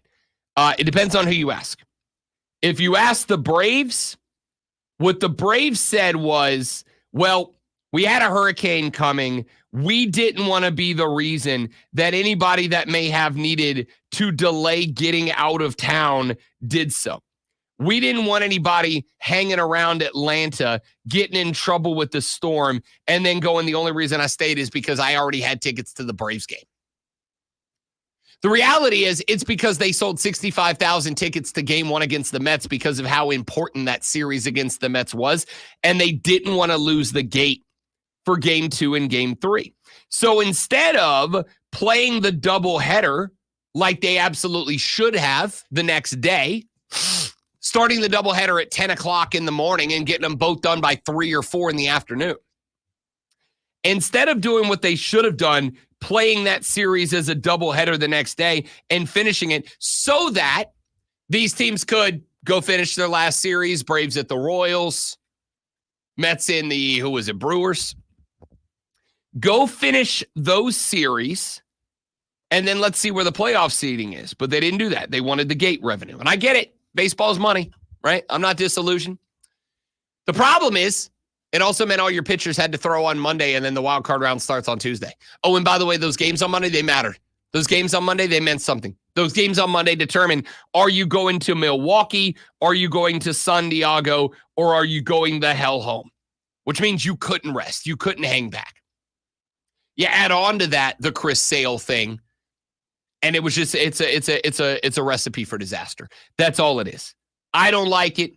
It's ugly. The Braves screwed themselves as far as we'd rather have the gate than have the best possible setup for us to potentially go win the wild card round on the road. But as far as the team goes, it's just not good enough, man. It's just not. Blame it on the injuries. Blame it on Brian Snicker. Blame it on the rain that was falling. You can blame it on whatever you want to blame it on. At the end of the day, you got one guy inside the top 45 offensive players. You got a pitching staff that is already banged up and now taxed because of the way the season wrapped up. And I got a manager who looks like he's asleep most of the time. It kind of is what it is. I was texting Joey B last night during the game. I'm like, I hope we get blown out in game 1. I hope we lose game 1 25-0. I hope it's embarrassing so that I can just go to bed the next 2 nights and not worry about it. When we come back, athletic directors from the SEC and the Big Ten are getting together in Nashville, Tennessee this week to talk about some stuff that I've told you already was an inevitability. We'll talk more about it when we come back on the Rob Brown Show in the Fan Upstate. We like. All right, guys, when we're live, when we're back, stay right there for me, please, and thank you.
On a Wednesday morning, the midweek edition rolls on. let's continue. We talked about this a little bit earlier in the show, and I got a cup text messages about it. From different spots, but I want to bring it back up. I think Lonzo, and you know, I know that we've said this about games in the past. I mean, it's true of every football team. You know, the most important game is the next one. But I do think we're moving on to Cincinnati. I do. God, that was so good. I do think that there are spots where a game has increased importance, increased significance. And I do think that there are some that have such increased importance and such increased significance that it is fair to say this is the most important game of whatever time period. This is the most important game of the week. This is the most important game of the season. This is the most important game of the year. This is the most important game of the decade. This is the most important game of this coach's tenure, this quarterback's tenure, whatever. Lonzo, this Saturday is the most important game of Shane Beamer's career. And I'll tell you why. After the Kentucky win, after the dogfight against LSU, where I do think that most of, not all, most of us do believe that a little home cooking, well, I guess away cooking, it's not as good of a phrase. A little extra yellow hanky action helped LSU escape Columbia, South Carolina. After the Kentucky game, after the LSU game, I think there's some folks looking at this Gamecock football program and saying, maybe there's something happening here, right? Maybe there's a little something happening here. It wasn't just that you beat Kentucky. It's that you beat Kentucky. And then, oh, by the way, Kentucky the next week goes out, gives Georgia everything that they want and a little something more, goes out the next week and beats a top 5 Ole Miss team. Now, I did spend the offseason telling all of you that I think Ole Miss was overrated. As much as I love Lane Kiffin, the content generator, I thought they're an overrated football team. Still a great win for the Kentucky Wildcats. Right. So the Gamecocks got a little something cooking in the eyes of the college football landscape. Here's the thing. You get beat by Ole Miss, and I don't mean lose. I mean you get beat by Ole Miss if they are clearly far and away the better football team on Saturday. It floats off in the wind. If you get beat on Saturday, that's all gone. If you win on Saturday, and you can win ugly, you can win pretty, you can win by a little, you can win by a lot. Take advantage of the narrative that Ole Miss is a good team that had a bad game against an underappreciated Kentucky team. It's a bad narrative. They're an okay team that had a bad day against an okay team. That's it. In my opinion, nothing more, nothing less. But the narrative here sets up very well for South Carolina. The narrative here is now written in a way that you have an enormous opportunity to take advantage of. Shane Beamer and the Gamecocks come out and win this game. All of the sudden, I think everybody starts to look at this program and go, oh, they really do got a little something going down there. I think you come out and you win this football game, and all of a sudden people look and they go, that Kentucky game wasn't a fluke. That LSU game was legitimate. This team has found a little something. You've got a healthy Rocket Sanders after the bye week. You've got a healthy Lenora Sellers after the bye week. You had a week to dial in and focus on the game plan. for Ole Miss, I will simply say this. Win against Ole Miss, everything changes. Lose against Ole Miss, and it's close and whatever. Don't be competitive in this game. When you had the bye week and they did not, when you had the extra time to get healthy and get right and they did not, when you had the extra week to be dialed in on exactly what you need to do to beat Jackson Dart and the Ole Miss Running Rebels and they did not, do not come out and every bit of positive thought, emotion, everything that you guys have accomplished to impress people so far this season goes right out the window, in my opinion. Well, they've already exceeded expectations from a lot of people as far as how good they look. Now they've got to win a big one, and that's what this Saturday would be. What are the odds out? I'm curious. I'm guessing that South Carolina has not picked to win. But, sure. But I wonder. That would be one. Yes, it would. I wonder. I'm going to sniffle into the mic the rest of the show, just so you know. You're all going to have to deal with it because Alonzo. Yeah, I don't care. It doesn't bother me. I can handle sniffles all day as long as you don't do that breath thing. Oh, I don't have my clipboard. And I don't have it turned up anyway, so you wouldn't have got me. Yeah, I'm just curious about what the odds are. South Carolina is plus 9.5. You got to cover that.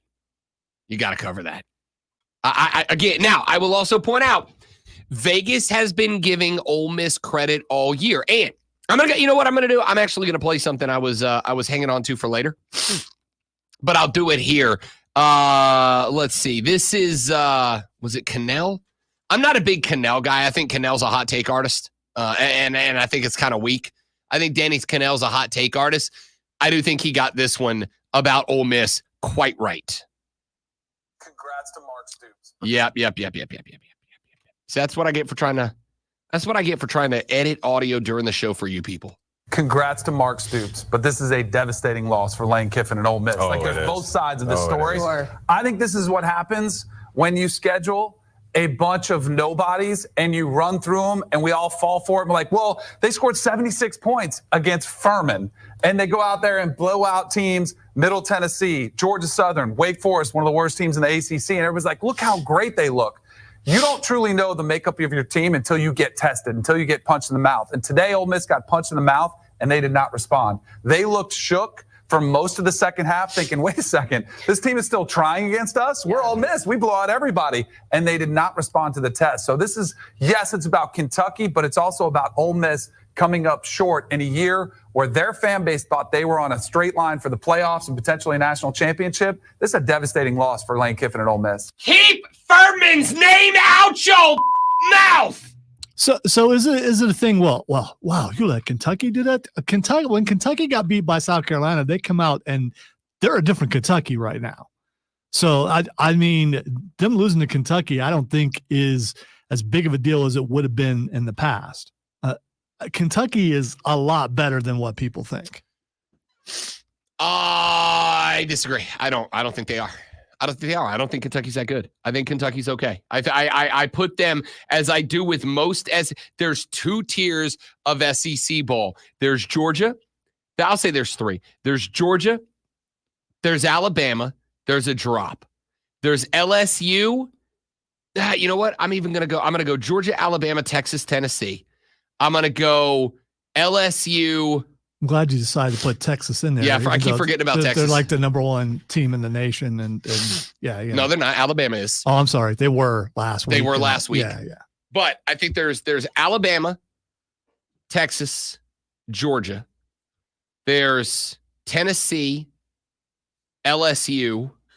And then there's just everybody else. And Kentucky's very much in the everybody else category. I think after the game against Georgia, people wanted to elevate them up into the upper echelon. Wanted to elevate. Oh, look at Kentucky. Oh, they've arrived. I don't think they have. I think they're fine. I think they're okay. Right? I'm not overall impressed, which is why, to me, Ole Miss doesn't come out of that game and get credit for, that's a tough place, Lexington, Kentucky, against the good. There's a reason that they're Kentucky. And South Carolina won in there and slapped them in the mouth 31-6, right? And so now, again, transitive property of football is very dangerous. The expectation for South Carolina, and maybe this is really the kind of the point of all of this. South Carolina has an expectation this weekend now.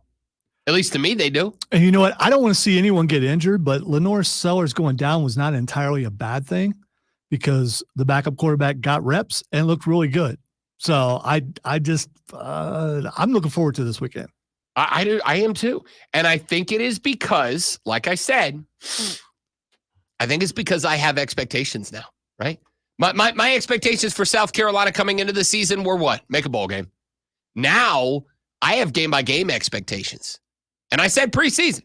Like, I can find you 4. Now I got to have you get 2 I don't expect. And Ole Miss was very much on that list that I went, this is one that's very squarely in the maybe category. I'm not saying that I expect a win for Ole Miss. I'm saying for South Carolina, I'm saying the game is winnable. And if you, Shane Beamer, if you want me to believe that you really, truly, genuinely have turned a corner with this football program, as you have said you have done a number of times this season, then what I need you to do is I don't want to say I need you to win, but what I need you to do is stop getting close and then saying that's good enough, right? Go win the game. Go win the game. Because you now have expectations, especially with Ole Miss losing to Kentucky. Now you're a team that you smoked, by the way, on the same field just a couple of weeks later. And oh, by the way, this Ole Miss team, as Danny Cannell pointed out, yeah, they dropped a bunch of 70s and 60s against Furman. Quick, name me another team Ole Miss played. Right, exactly. So, to me, respect is on the table for the Gamecocks this weekend. You can go win this game at home, and I think everybody's going to look at Columbia and go, oh, they're for real. Oh, this is not a joke. They have taken a step forward. That's not to say you're finishing the season with a bunch more wins. Look, you got Alabama. But I'll say this. After what I saw out of Oklahoma against Auburn this weekend, Lonzo, if you can beat Ole Miss, you can beat Oklahoma. I firmly believe that. If you can beat Ole Miss and you can beat Oklahoma, you can beat Texas A&M. I firmly believe that. If you win this game, there's, let's see, if you win this game, great one, I'm going to say for the remainder of the schedule, there's one more game that I would say you cannot win. That's Alabama. But if you can beat Kentucky, if you can beat Ole Miss, well, if you can beat Kentucky, you can beat Ole Miss. If you can beat Ole Miss, you can beat Oklahoma. If you can beat Oklahoma, you can beat Texas A&M. If you can beat any of those teams, you can beat Missouri. And then it comes down to Alabama and Clemson. Make a statement. This is a statement weekend. The thing is, most of the time, when we say this is a statement weekend, we mean for the season we're talking about, right? This is a statement weekend for 20. No. This is a statement weekend for Shane Beamer's tenure. This is a statement weekend for Shane Beamer, the coach. You go out and you win this game. You beat Joey Freshwater. You do it at the house. And I think a statement has been made about the Gamecocks of South Carolina. Don't talk about it no more. Be about it.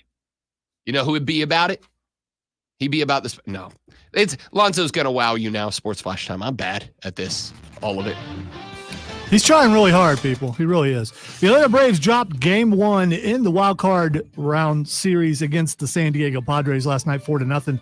Fernando Tatis opened the scoring for the Padres with a 2-round blast in the first inning, while Padres pitcher Michael King dominated Atlanta, throwing 7 scoreless innings, striking out 12 with no walks issued. Atlanta tries to take game 2 tonight at 8:30. Florida State University will not play former Clemson quarterback DJ Uiagalelei against his old Tigers team this weekend. The Seminoles say DJU suffered a broken finger last week in a loss against SMU and will be replaced as QB1 by freshman Brock Lynn, who makes his first start. Make sure you tune in this Saturday at 12:30 as the Furman Paladins take on the Citadel Bulldogs. It's Furman versus Citadel right here on your home for Paladins football, The Fan, Upstate.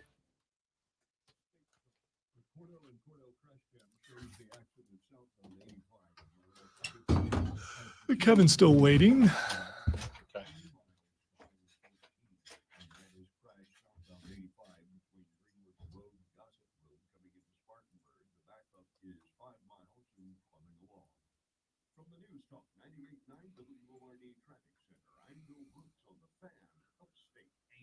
North Carolina, we'll discuss as we take a bite out of history. An E-Rod. I'll The night of January 24th, 1961, a B-52 Stratofortress bomber is on an alert ready to mission. Suddenly, they began to experience a dropping thrust. They can't get on the power maintain altitude, and they begin a rapid ascent towards the farmland below in Goldsboro, Indiana. At 9,000 feet, the pilot realizes the dive is unrecoverable, and he orders his men to eject. 5 crewmen successfully eject. 1 crewman ejected but died in the process, and 2 airmen died. The B-52 was carrying 2 Mark 39 Mod 2 thermonuclear weapons. Bomb 1 was thrown to the breakage at 9,000 feet. Its arming rod was pulled, but luckily a safety switch somehow stayed in place. Bomb 2 was thrown at just 5,000 feet with no parachute and fell to earth before the detonation process was. Bomb 1 was hauled off, but a large portion of Bomb 2 is still in the ground today and marked by a circle of trees and historical road marker. This has been a bite out of history.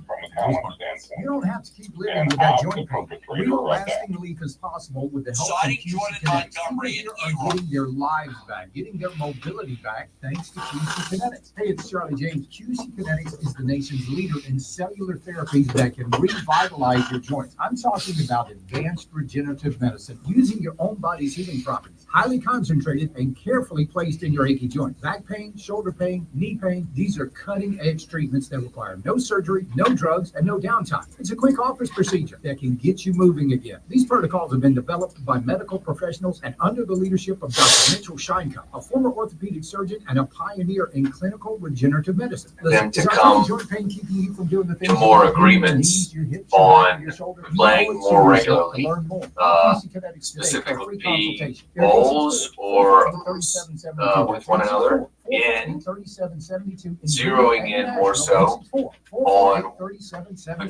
CFP format. You guys remember the 3-3-2-2-4 2-2-1 model? Under the new agreement, they have control over it just like they had control over in ESPN, control the future format. They have control through the new agreement. It's essential. The SEC, Big Ten, and ESPN control the future format. They have control over it just like they had control over the revenue distribution. And people are probably wondering, why were they given all this control? Because they were threatening to leave and split off into their own. In February, this was some of the rhetoric that went along with the announcement of this advisory group. When back then, when alarm bells were going off because you know when you're getting caught. These challenges, the challenging landscape of college sports, these challenges, including but not limited to recent court decisions, pending litigation, a patchwork of state laws, and complex governance proposals, compel the two conferences to take a leadership role in developing solutions for a sustainable future of college sports. Here's what they see as the future of a sustainable college sports is them getting more and more and more of the power and more of the money and screw everybody else. And guess what they're going to do? They're going to make it more to their liking, which comes down to number of automatic bids. Secondly, on 97.1 FM in Spartanburg, 97.7 FM in Greenville, and on the free Odyssey app. All brought to you by Founders Federal Credit Union and your local Eagles. Your morning jolt of sports. It's the Rob Brown Show. Tune in tomorrow for Two Broke Girls. Now let's go out to Masters coverage. Thank you for joining us after another incredible episode of Two Broke Girls. I don't know if it's quite appropriate to say right now, Kat Dennings absolute smoke show. So hot. The only thing on this network more beautiful than Augusta National Golf Course is cat daddies. Don't hit snooze. Hit play. The Ron Brown Show. Now morning 6 to 10 on The Fan. The Fan upstate. The Fan. Upstate. WYRD Radio. WORD Spartanburg. What do you think of the uniforms you guys have on? W249 Let me ask you this. What do you think? 246 CV Spartanburg. I'm old. Okay. Come on, mentality. I'm a fan of the traditional uniforms. You guys go back to the 70s uniforms. I like it when they peel off the logo all together, silver helmet, blue shirts, big silver block numbers. I like the traditional uniform. And I know it's a uniform you guys wore in the past, but I feel like Nike's always saying we want more. I can't keep the team straight, Aiden. I need you gotta bear with me. Good morning. Oh man, that's no fun, dude. Come on. I mean, I freaking love them. You know, let's spice life up a little bit. You know. Most impressive. It is. While I whip this out. Sorry, I was. Mike Florio was asking Aiden Hutchinson about the Lions uniforms from the other day. And Aiden Hutchinson got on Florio for being an old, boring guy. And I'm not going to lie, I was enthralled. I think we should be calling out bad takes even when they're about uniforms. Wait. So he went at the media and you're okay with it?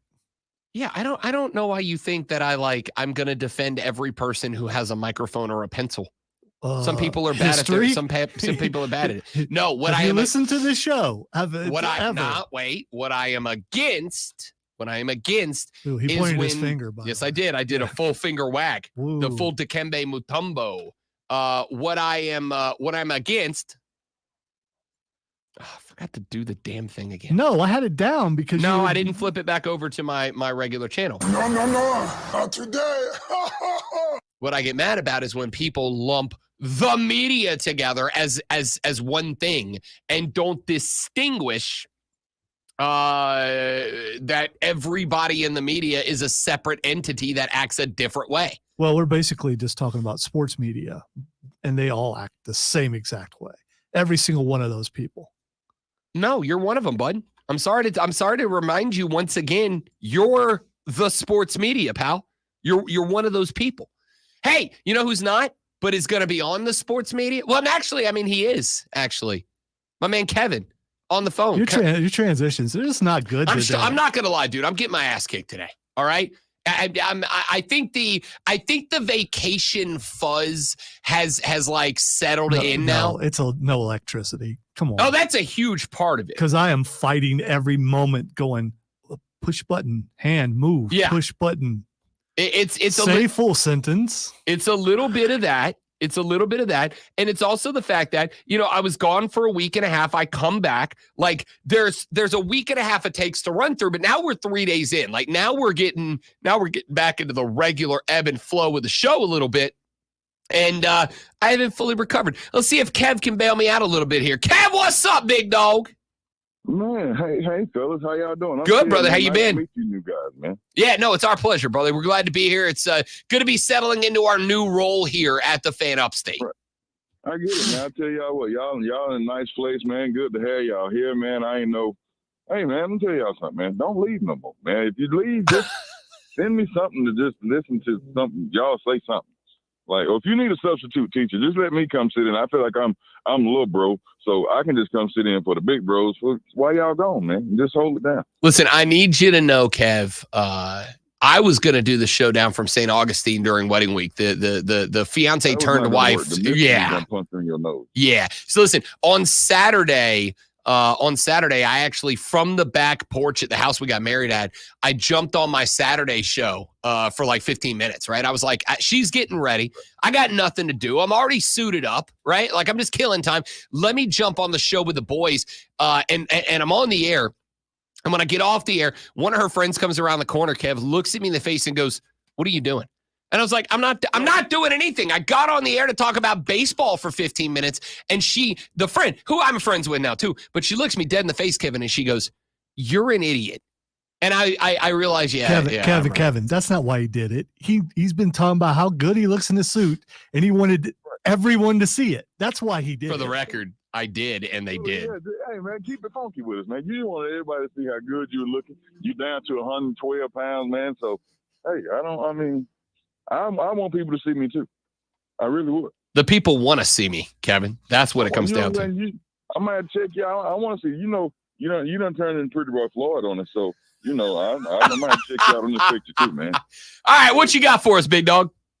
Hey, man, my Tar Heels, my Green Bay Packers, and even my high school team is having a bad year this year, man. We all trying to figure it out. Your Packers. Let me ask you about that.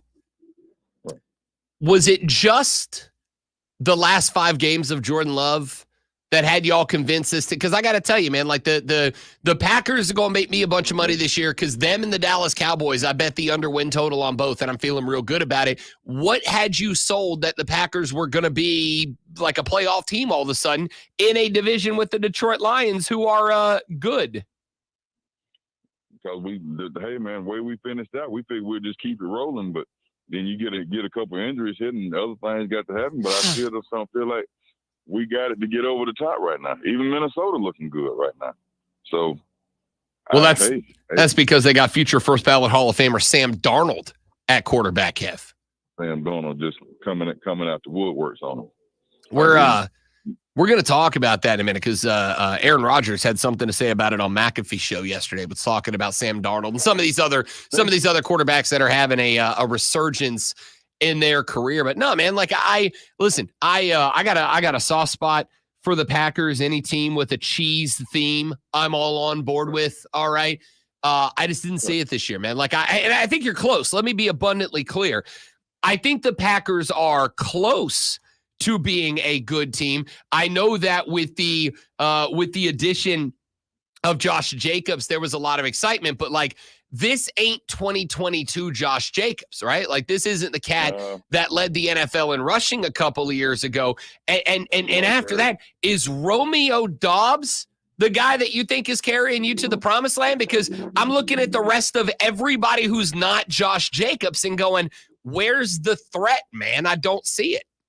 We don't have it. We don't have it. We're gonna have to make a trade. You do something different.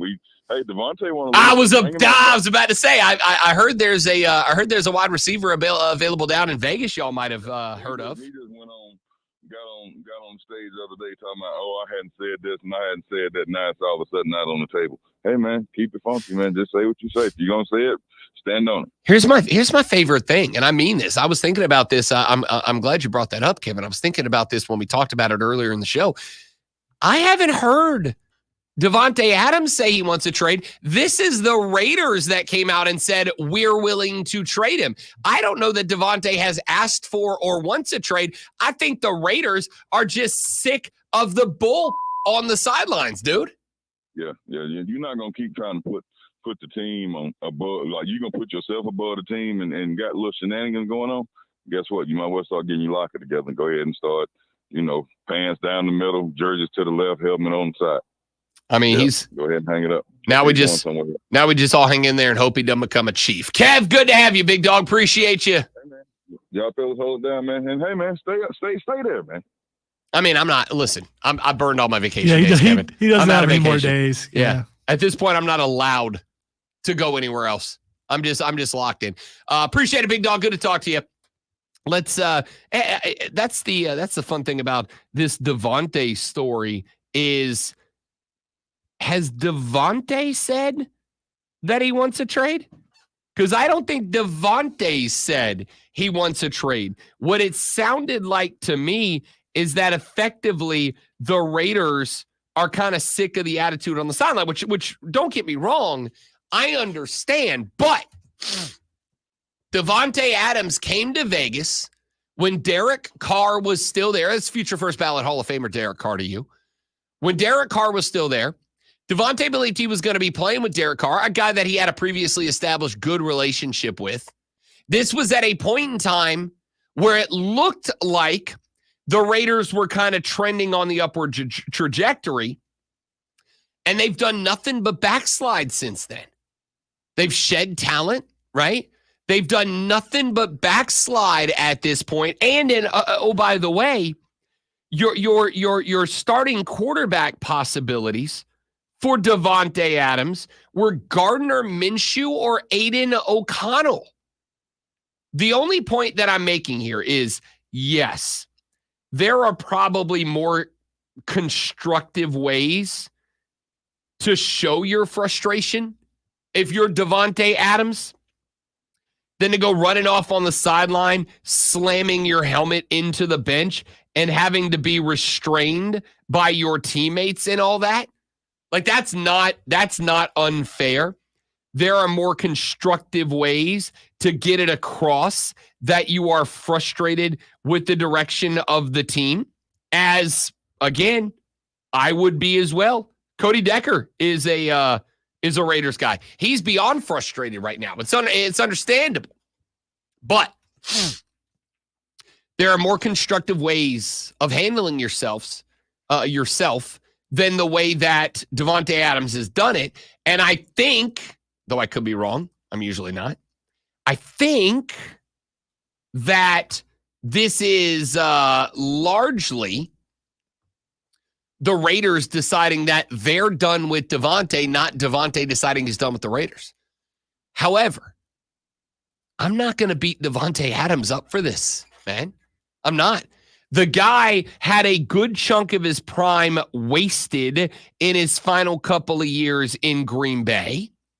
He goes over to Vegas. He's having his prime wasted further by the Raiders, who knew that they needed to do something about the quarterback position this offseason, and they didn't.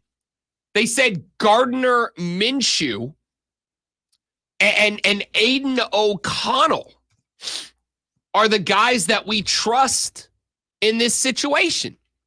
That's not good enough. It's just not. So, like, I know the easy thing to do today is to pile on to Davante Adams. But I'm not going to do it. I'm not going to do it. I'm not going to pile onto Davante because I think his concerns are warranted. I think his frustration is warranted. There's a reason Aaron Rodgers wanted out at Green Bay. It's very much connected to the reason that Davante Adams wanted out of Green Bay. And the reason he wanted out of Green Bay is the same reason that he's so damn frustrated right now with the Raiders. They knew what the problem was. They knew where they needed to make a move. They knew the spot that they found themselves in and how to address it, and they just didn't. I think the Raiders got to a point where they gave Antonio Pierce the head coaching job. The team loved it, right? And they went, okay, good vibes. I think there's a lot of and I've worked places like this before. There's a lot of places, work environments, where the office will think that if they give you good vibes for a day, everything else is fixed. Everything else is great.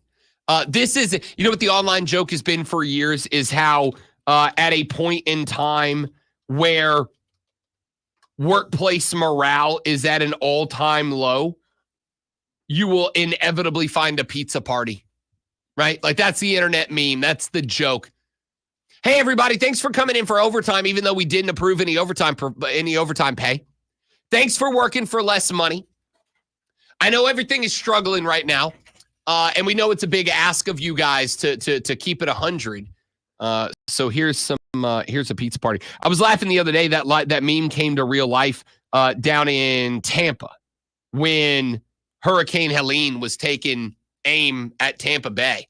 It was actually west of Tampa, but the eastern side of the storm is the worst, and that was going to go right over Tampa.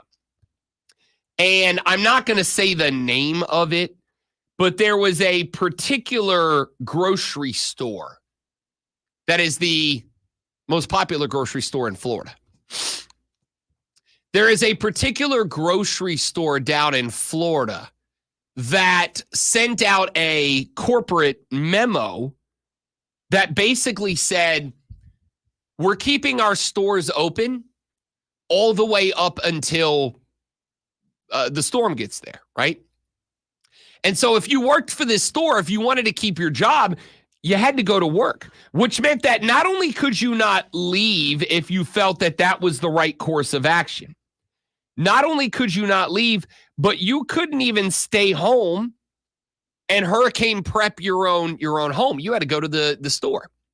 And there was a bunch of guys that went online and posted that when they got to work, a job that they could not leave, can't afford to leave the job, but when they got to work, which meant that they could not hurricane prep their own homes, the managers basically were like, we're going to hold you here until the storm hits, then we'll let you go. You know, when you can't go out there anymore, then we'll let you go.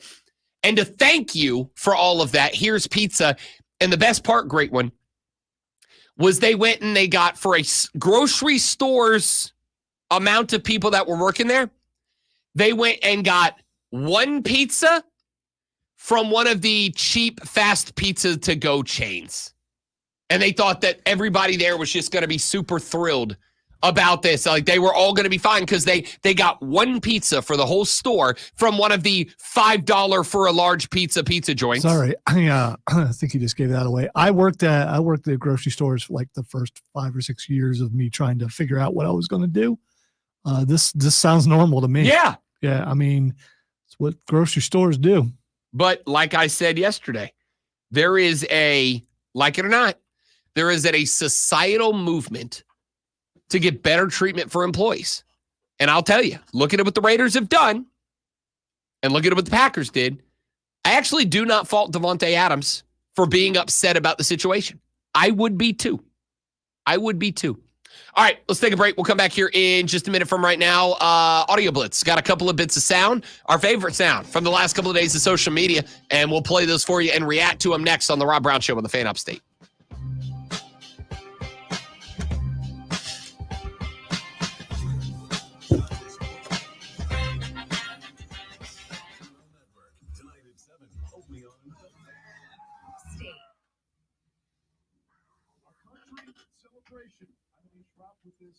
Be incoherent. I'm turning into Frankenstein. Incoherent?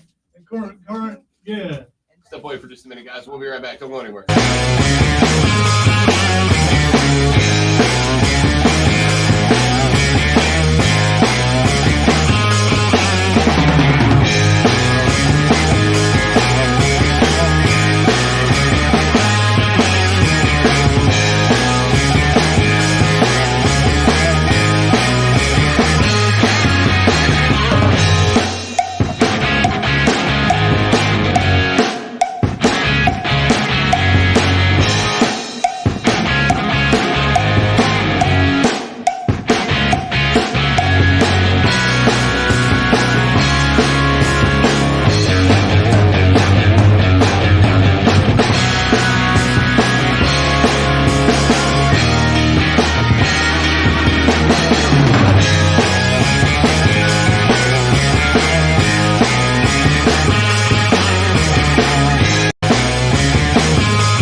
Dog.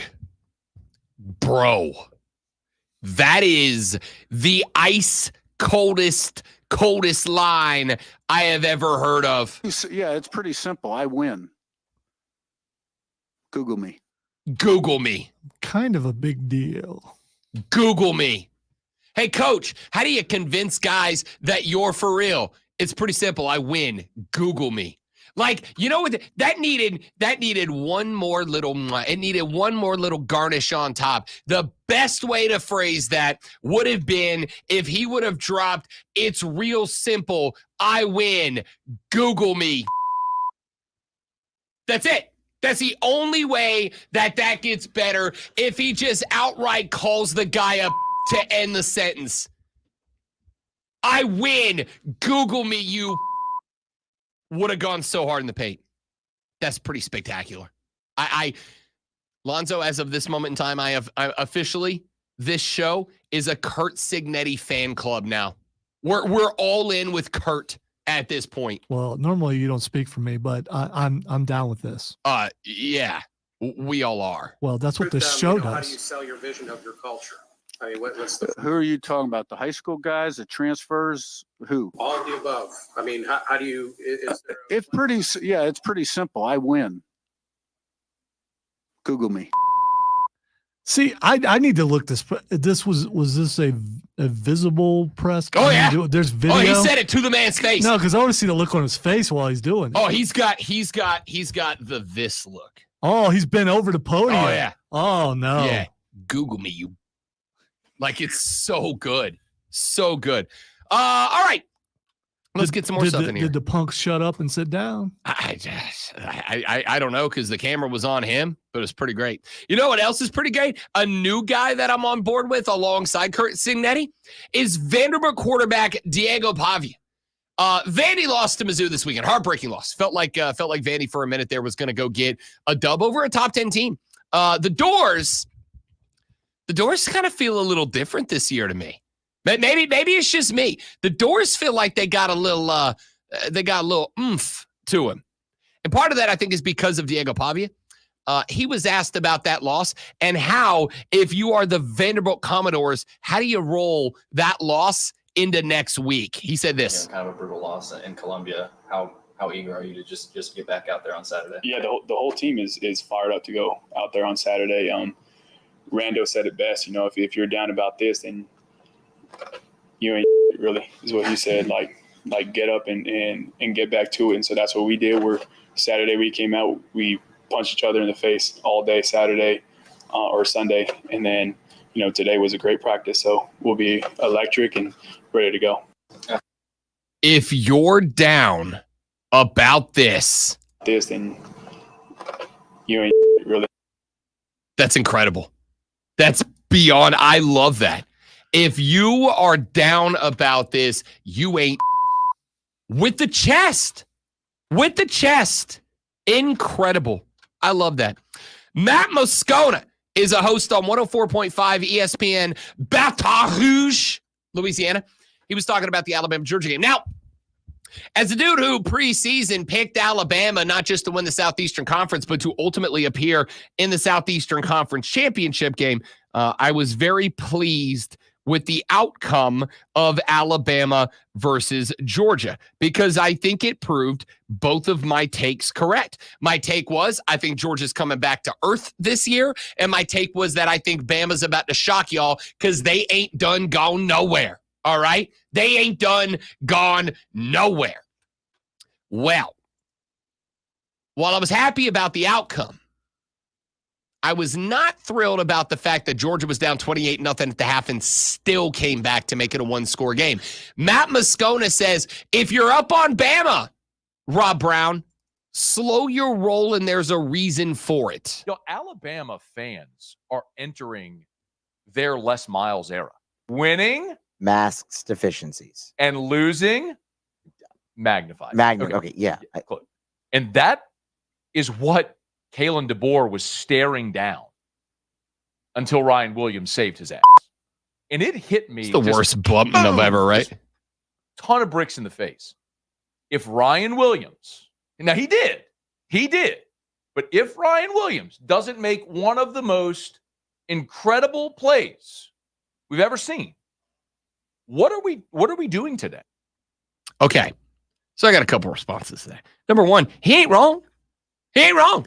We would be talking about the fact that the University of Alabama has replaced the Atlanta Falcons as the easiest and go-to illustration of choke in football history. If Alabama blows a 28-0 halftime lead, it would have shined so much brighter than Atlanta choking away a 28-3 halftime lead in a Super Bowl. But here's the thing. They didn't. They didn't do that. They won the game, right? And you can go, oh, it's only because Ryan Williams did something spectacular. Correct. Do you know why Ryan Williams is there? Kalen DeBoer. He's there because of Kalen DeBoer, right? That's a tool in the tool chest. How many football games are won by a spectacular play somewhere in the game? It just so happened to be that one was in the dying breath of the game. It just so happened to be that one was in the final few minutes of the game. If Ryan Williams does that in the first half and they win the game, what are you going to say then? Right? Like, yes. But I as much as Bama was up 28-0 and you would have liked to have them to give themselves to keep some breathing room in the game, I think it's important to remember that's still Georgia. That's still a real good football team. I don't think they're as good as they were last year or the year before that, but they're still a real good football team, and Bama finished the job. It wasn't pretty, but how many football wins are pretty football wins? Very few. All right, last one. Aaron Rodgers was on Pat McAfee's show yesterday. They said, yo, look around the league right now. Sam Darnold, Baker Mayfield, Derek Carr, all these guys having these resurgences at quarterback. And Aaron Rodgers said, doesn't surprise me all that much when you look at how development works. It takes a while. You know, the development of the quarterback, you know, that's why you got to give so much credit to what Jaden's doing in Washington, because that's the outlier. I mean, that's the anomaly. Most of us, it takes a little time for us to figure it out, and especially with the way quarterbacks being coached in college, and they're not calling plays, they're not audibling, they're not huddling up, they're not taking a snap under center. The NFL is a different game. The NFL is playing under center, especially with the way defenses are playing now with all this two shell. You got to play under center. You got to run the football. You got to have play action, as you guys said that stat about Jared Goff, and all the yards that came off of the action game. There's a learning curve. And that's why what Jaden's doing in Washington is an outlier, and he deserves a lot of credit, as does Cliff Kingsbury and Dan Quinn for obviously the environment he's created there. But most of us, you know, we take a little time to get into it. We need some time to learn the game, to grow, to not have overreactions about our play. Whoa. Think if Peyton Manning had been playing in 2024. Of course, Peyton Manning famously went out there and threw more interceptions as a rookie than anybody else ever. And then turned out pretty good. Point here is twofold. Number one, Rob Brown was right about Jaden Daniels. You're all welcome. So far. I mean, so far, it ain't a debate. The dude is the best rookie quarterback in football right now. I would argue he's the best quarterback who's been playing for 3 years or less in football right now. All that being said, I think that when people see a Jaden Daniels or a CJ Stroud, I'll put him in that group. I was going to say, you just said he was better than CJ Stroud. Oh, I think he is better than CJ Stroud. I think he is doing. Slow it, mister. Slow it. I think he is. But whether or not that is correct, what I am going to say is I think people see CJ Stroud and they see Jaden Daniels and they just assume that's what rookie quarterbacks should do. And here's Aaron Rodgers, a dude I'm not a fan of. Here's Aaron Rodgers echoing something that I have been saying to you all for as long as you've been listening to me. Quarterback development is a multi-year process. It's not a thing that just happens. Playing in the NFL at the quarterback thing is one of the hardest things in the world to do. And so the expectation guys are just going to show up and be good. The point here is, give Bryce Young some time. Please stop rushing guys to their NFL career deaths. You went all that way just for that. Please stop rushing rookie quarterbacks to their career deaths. Back after this on the Rob Brown Show on the Fan Upstate.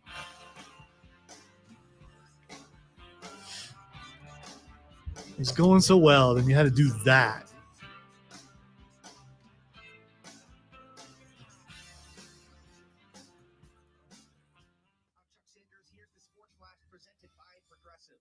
Baseball wild card action on Tuesday. The Tigers beat the Astros 3-1 to go. Wild card round. The Royals shut out the Orioles 1-0. BRB, everybody. Don't be concerned. And the Padres beat the Braves 4-0. Game 2 across the league today. The Astros hosting the Tigers. It's Hunter Brown against Detroit's Tyler Holton. Zach Eflin starts for the Orioles. That's a button I don't normally push, Steven.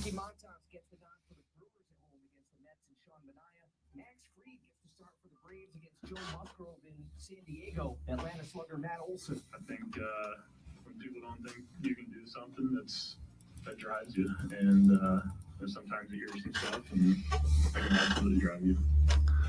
The Fan Upstate is your home for Paladins football and basketball. Follow all the action live right here. Search the Fan Upstate and listen anywhere on your phone. Up to the minute, upstate traffic. The Cordell and Cordell crash cam shows a wreck northbound 85. You should. Although it's a team effort, and we both failed on that. But I've been catching it all morning. I just missed it on that one. What can I say? From the News Talk 98.9 WORD Traffic Center, I'm Bill Brooks on the Fan Upstate. Order for Jennifer C. Is this my double shot, double cream, double froth, double bump, double hot, double whip, double sleeve? Yeah. Can you handle that much caffeine? Did you know Discover automatically doubles all the... After close to a week with no electricity, it's getting to, I'm sure, all of us. Pretty excited, though. The power's working like a couple miles down the road from me, so...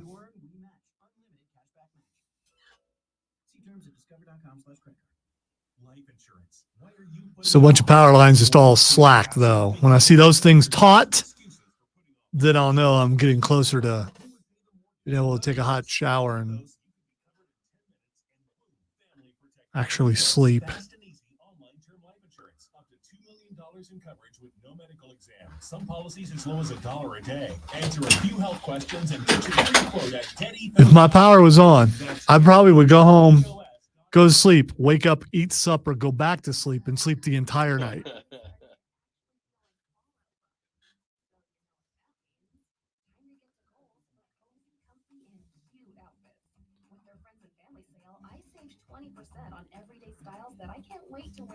And the cat has went into slow mode.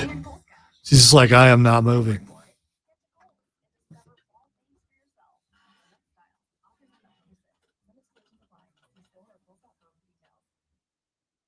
Progressive presents Renters MVP's Most Valuable Possessions. Today's MVP, Emily Neal's 70-inch TV. Because after watching, I say all that, but I would at least turn my Xbox on.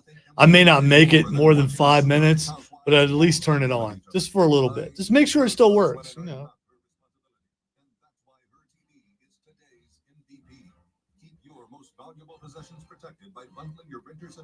And I have the DLC to play on Starfield, and then mods just dropped on Baldur's Gate 3.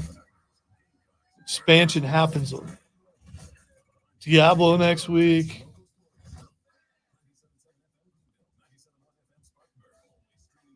Get to replenish the refrigerator like you just bought a brand new refrigerator. I know it's loud. It was meant to be.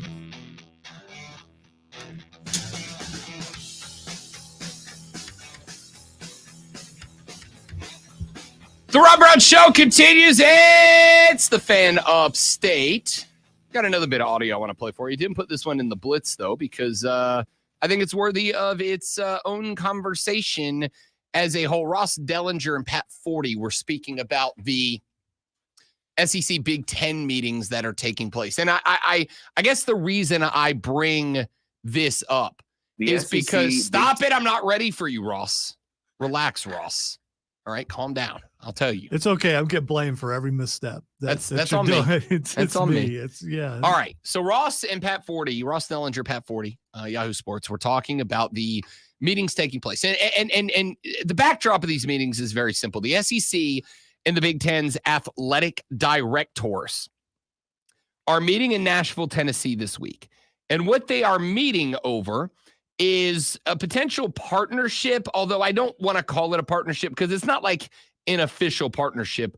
More coordination and cooperation between these two conferences. They are talking about two primary topics. One of them is scheduling cooperation between the two. That is to say, both regular season and creating their own system potentially of postseason bowl games that only they would be invited to. But a lot of it has to do with getting regular season games set up. And the thought process there, to me, although they're going to dress it up as, well, we think if we create this system of Big Ten versus SEC games, we will be providing America with the best football Saturdays possible. And for the record, they're not wrong. They're not wrong.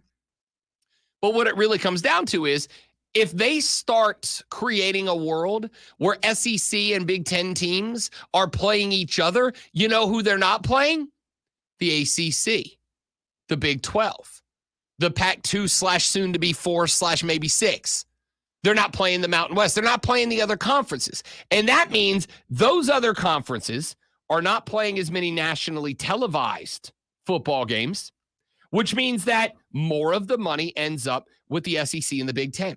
So Ross and Pat Forty were talking about it, and I pulled a short clip. It's about a minute long, out of about an 8-minute conversation they had, but I think it hits the meat and taters of the conversation. The SEC, Big Ten, and ESPN control the future format.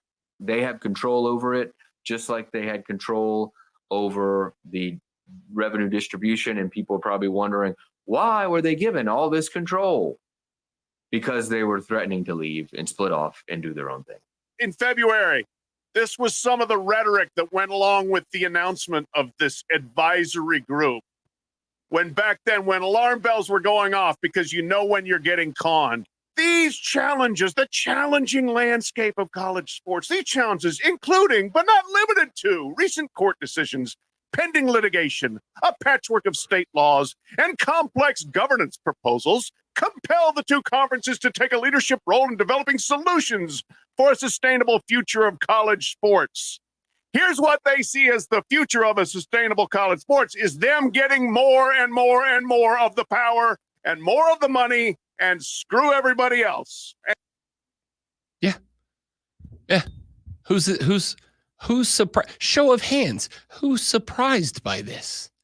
Like I saw this story start making the rounds on social media. The Big Ten and the SEC are meeting, and they're in cahoots with each other. They're trying to figure out how it is that they can start doing more to get more. My fellow Americans, been this way for a minute, okay? And is Ross see what's happened is over the past year since the Florida State playoff debacle. When I said, guys, there is a reason that I am justifiably angry with, as much as I like him. I do. I like him as a TV guy, and I like him as a guy, Kirk Herbstreit. I like Kirk Herbstreit. I'm gonna go humble brag here. I've hung out with Kirk Herbstreit. He came down and did the keynote address for the All Sports Association, which was a philanthropic group that I was a big part of down in Destin, Fort Walton Beach, Pensacola, Florida. And Herbie came down and did a keynote address at a time where my role within that organization was public relations, talent relations, etc. They said basically anytime we're going to organize, somebody to come in here and give a speech or whatever, Rob Brown, you're the guy that does all the communications with their camp. When they show up in town, you're the one that makes sure that it gets advertised correctly. And you're the one that hangs out with that person until it's time for them to go on the podium and talk into a microphone. I've hung out with Kirk. He's a good person. He's a good guy. All the stuff you see about him and Ben, his dog, and them doing these, that's all legit. He's a good dude.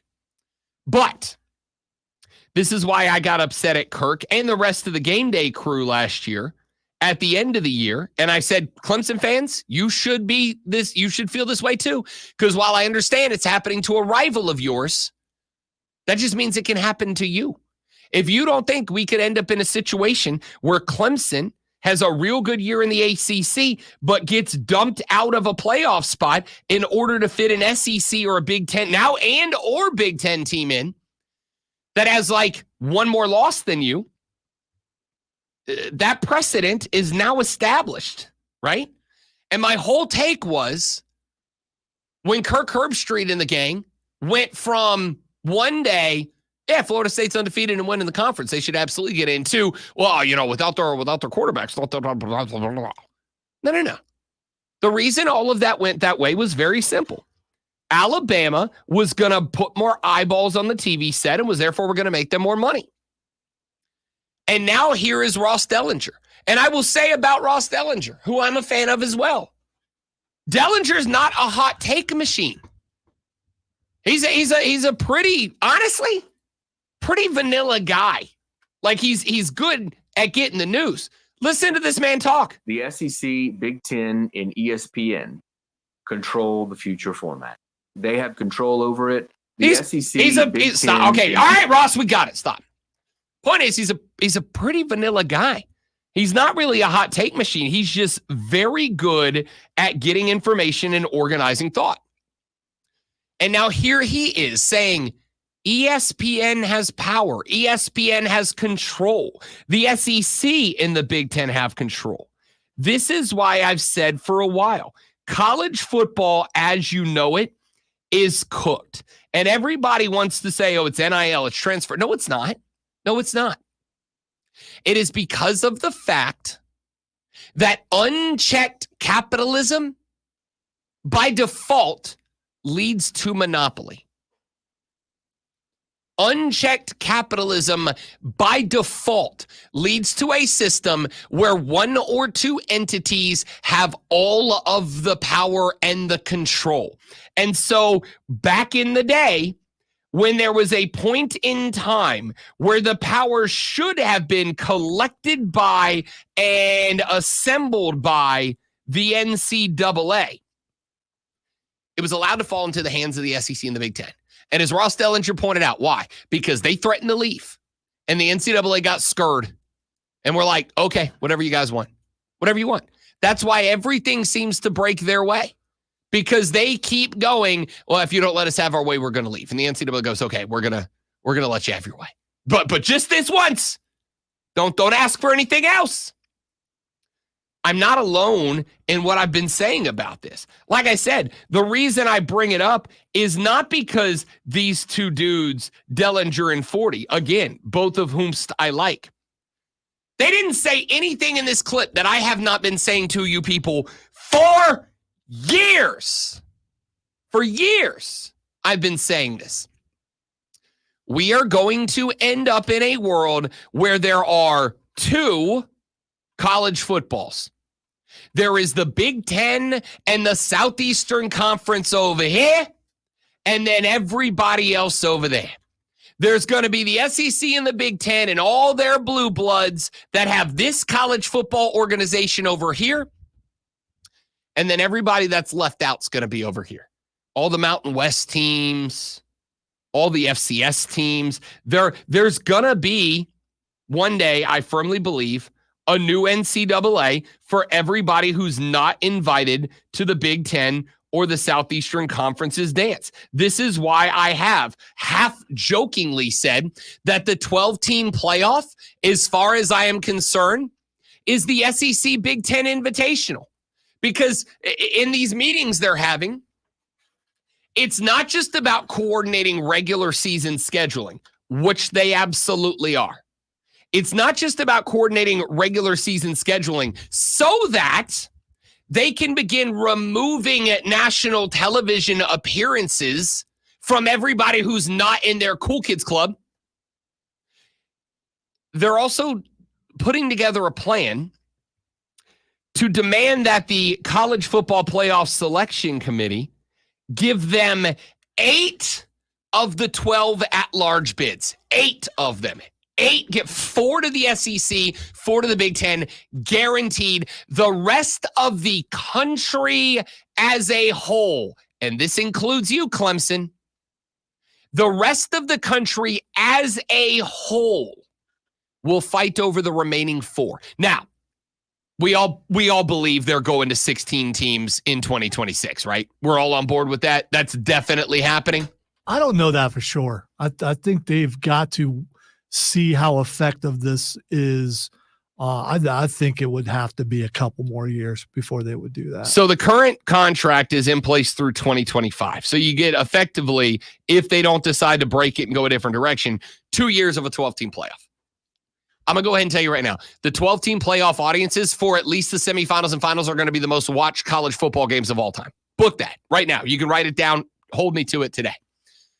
It's going to go through the roof, and they're going to go, okay, we expand to 16. And then, while I still don't love that the Big Ten and the SEC would automatically get 8 of half of the field comes from 2 conferences, the other half is split between everybody else. I don't love it. But they're going to get it. And they're going to get it because, especially if they mandate regular season scheduling between the 2 conferences, that's less TV time and therefore less notoriety, less branding, less attention paid to other schools, which means when it's time to decide who goes in, and by the way, that's 4 guaranteed spots per conference. That doesn't mean only 4 teams per conference. They could both sneak a 5th in. We could, realistically, we could end up with a 12-team playoff that has 10 SEC Big Ten schools and 2 schools from other conferences down the line. Well, if you look at the rankings right now, it's kind of that way already, isn't it? I agree. But again, Ole Miss, Florida State's a good example too, but Ole Miss started off this year as a top 5 team. Is that a top 5 team? No. Why were they top 5? Why? Florida State makes sense as a top 10 team because they were undefeated last year. They were undefeated 13-0, and nobody thought they would have the drop that they had. Why was Ole Miss a top 5 team? Coach? SEC. That's it. That's it. There was nothing about them from last year to this year, with the exception of the addition of Juice Wells. There is nothing that goes, oh, now they're a top. No. SEC. Yeah, that's it. The preseason polls, some of it is guessing, obviously. Sure. I'm not saying that I didn't get a couple wrong too. Of course I did. We all did, right? The point that I'm making here is things like that inevitably show that the system, the game is skewed. If you're an SEC fan or a Big Ten team or a Big Ten fan, you don't give a damn about this. Nobody cares about the game being skewed when the game is skewed in their favor. Yeah, it's this whole thing is like, I don't know what the big deal is. You don't care because it benefits you. You know who should care about this? Every Clemson fan listening right now. Every Clemson fan listening right now should care about this. Everyone who's not a South Carolina fan listening right now, unless you're a Big Ten or an SEC fan. If you're an ACC fan right now, you should care about this. If you're a Pac-12 fan, if you're a Big 12 fan, or if you're a fan of literally anybody else. Did you really say Pac-12? I mean, that is still their name. I mean, kind of, yeah. But. You're not the Big Ten, Lonzo. Your name's just as dumb as theirs is. Oh, I agree. Okay. I don't know what you're going to change it to, but they should have changed that like a decade ago. Yeah. They've only been, at least with a Pac-12, it's like new. You guys have been the Big Ten. You've had at least 12 teams in your conference since I was a child. Yeah, having more is kind of makes more sense than having less. It's easier to go back to the No. You don't get to go, well, our number's dumb, but it's bigger, so that's better. No, it's both dumb names. The point here is. You do have is your thing. If you are not a fan of an SEC or a Big Ten school, you should care about this. Because if you're not, and you do not catch an invite to one of these 2 conferences in like the near future, you're going to be playing a second tier of football in an entirely different organization. The first tier of sports flashers is Lonzo. That's the way to go, you. Stop it. You're overmodulating. It's so bad. Or are you going to play the sound? Well, I'm waiting till you get out of the way. Leave the room. The Atlanta Braves dropped game 1 in the wild card round series against the San Diego Padres last night, 4-0. Fernando Tatis opened the scoring for the Padres with a 2-round blast in the first inning, while Padres pitcher Michael King dominated Atlanta, throwing 7 scoreless innings, striking out 12 with no walks. Atlanta tries to take game 2 tonight at 8:30. Hopefully they do, because then Rob would be wrong. Across the rest of the yesterday's playoff games, the Detroit Tigers defeated the Houston Astros 3-1. The New York Mets beat the Milwaukee Brewers 8-4.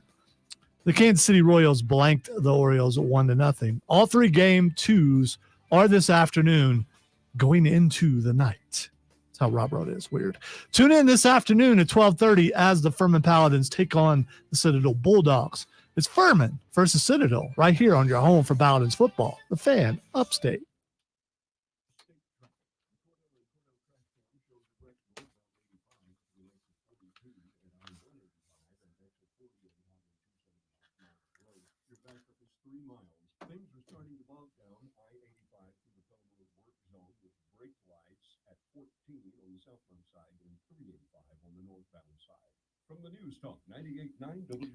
I don't know, Joe. Penn State every once in a while is pretty good. Aren't they pretty good this year?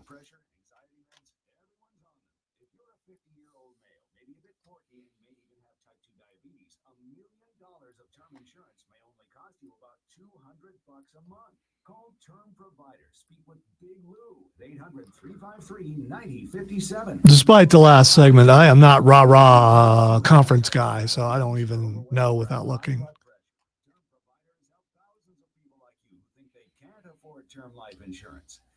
Of course, Peyton Manning famously went out there. And I also haven't slept more than 1 hour in a row in like a week. So, you know. Call 800-353-9057. Big Lou will answer your call and work to fit you into a term life. And old people need more rest. Remember, Big Lou's like you. He's on meds too. Call 800-353-9057. That's why Rob's really tired too, because old people need more rest. You don't have to keep living with that joint pain.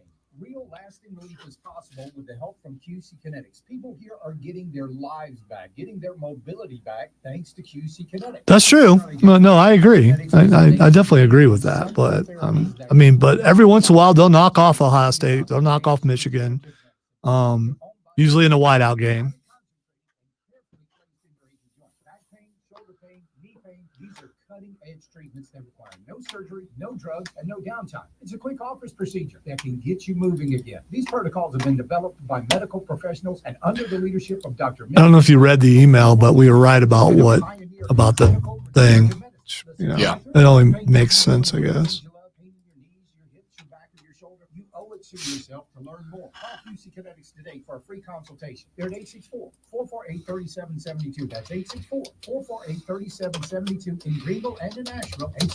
864-448-3772. Get ready, golfers. It's the second. See, the SEC has it smart because they never put numbers by it. So, I mean, they can have as many or as little teams as they want.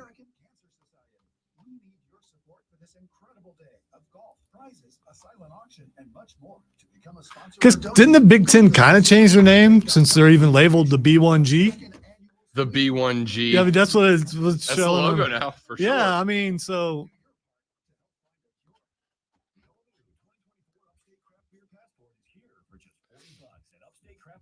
Well, let's see. Indiana's 4-0, 5-0 overall. Michigan's lost 1 game. Ohio State's 4-0. Oregon's 4-0. Penn State's 4-0. Dadgum Rutgers is 4-0. Rutgers. State College in New Jersey, baby. Not only are they 4-0, they're 1-0 in conference.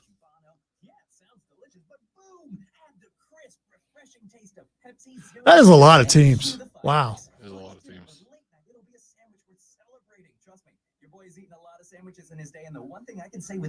18 teams. Every bite is better with Pepsi. Hey, can you blow up some balloons for Jack's party? I can't. I'm so congested. You need Sinex Saline from Vicks. Sinex saline nasal spray. Yeah, just Sinex. Breathe. Sinex saline instantly clears everyday congestion associated with colds and year-round allergies with a gentle. Good on. Yeah, no, Penn State doesn't. Penn State rarely beats any of the or either of the top two. The Big Ten is a 3-school conference now with Oregon in it. And even Oregon's been not as good as I'd hoped they would be this year. I should have cut that out. It was too late. Good on UCLA being the bottom of the Pac-12 to come over to be the bottom of the Big Ten. I mean, you know, they're below Minnesota and Maryland. Well, actually, they're all tied. The Terps. No, actually, no. UCLA is 1-3. Purdue is better than you, UCLA. At least record-wise. Northwestern is they're good every once in a while, though. Just don't know about that promo. Mad World, first break. Mad World, first break.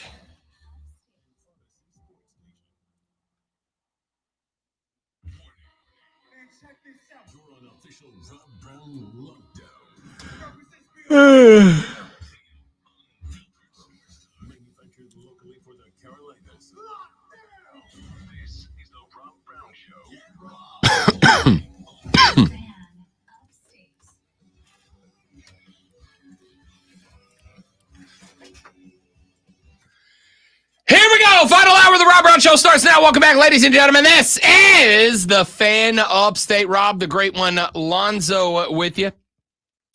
Be a part of the show, 844-326-3663. That's 844-FANFONE. That's the number. Hey, Rob, if I said every once in a while, wouldn't you think, you know, every few years or so? Yeah. Just trying to clarify.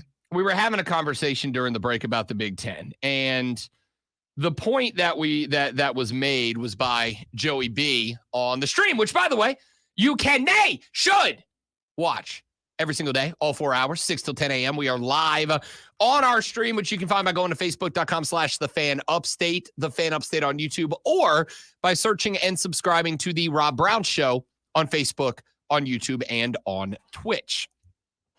We were talking about in the last segment the meetings taking place between athletic directors across the Big Ten and the Southeastern Conferences in Nashville, Tennessee this week. And I brought it up to make the point that none of you should be shocked by the fact that the Big Ten and the SEC are meeting together because their plan is to strong arm the rest of college football and the NCAA into doing what they want, how they want. But this has never really been secretive. I mean, they pretty much have put it out there what they're going to do. I mean, so why is it a surprise?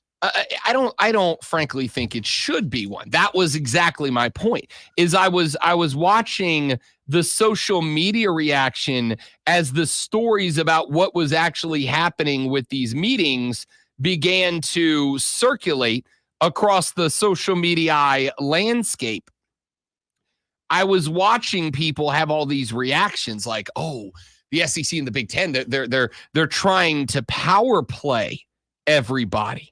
And my response was, yeah, of course they are. This is why, if you will go back just a couple of years, when the transfer portal and name, image, and likeness started to make the rounds, there were a bunch of folks, and I am talking about both the commoners like us and the big national talking heads.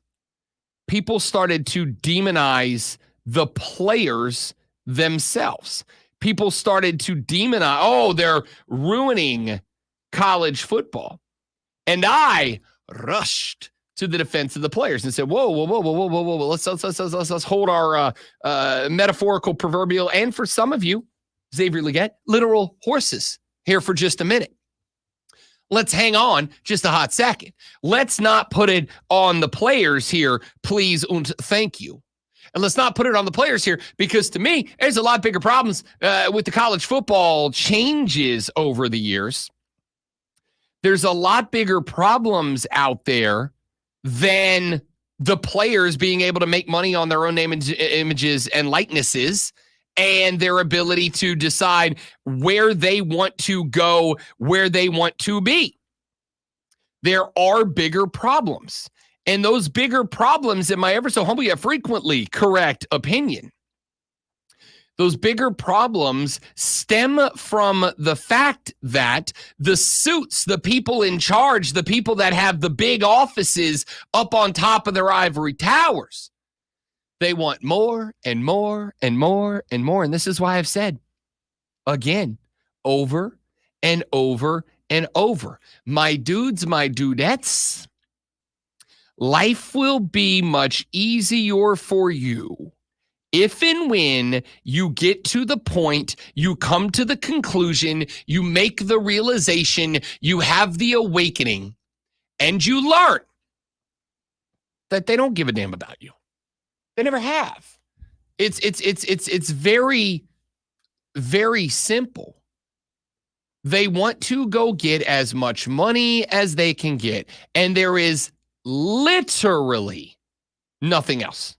There is literally nothing else.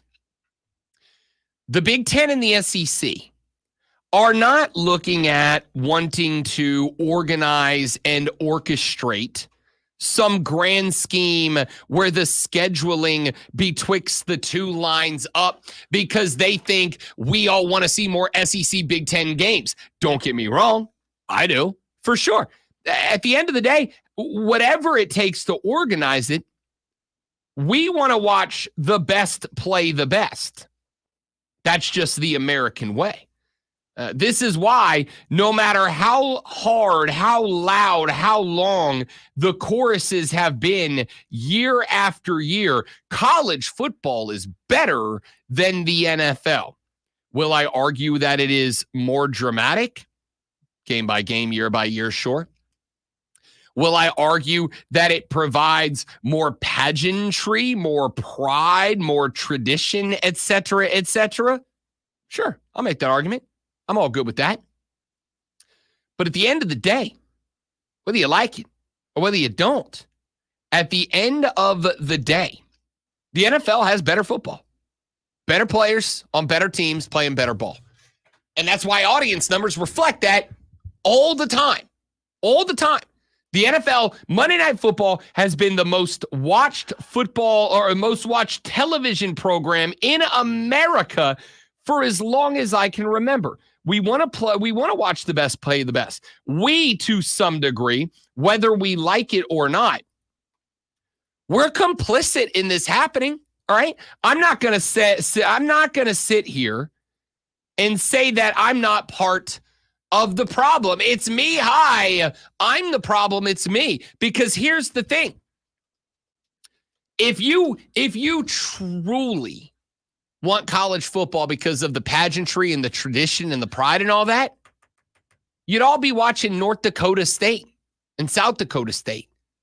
You'd all be down at Paladin Stadium every Saturday watching football. You'd all be watching FCS ball. Because I promise you, you want to say that you love college football because you love the players that have love of the game?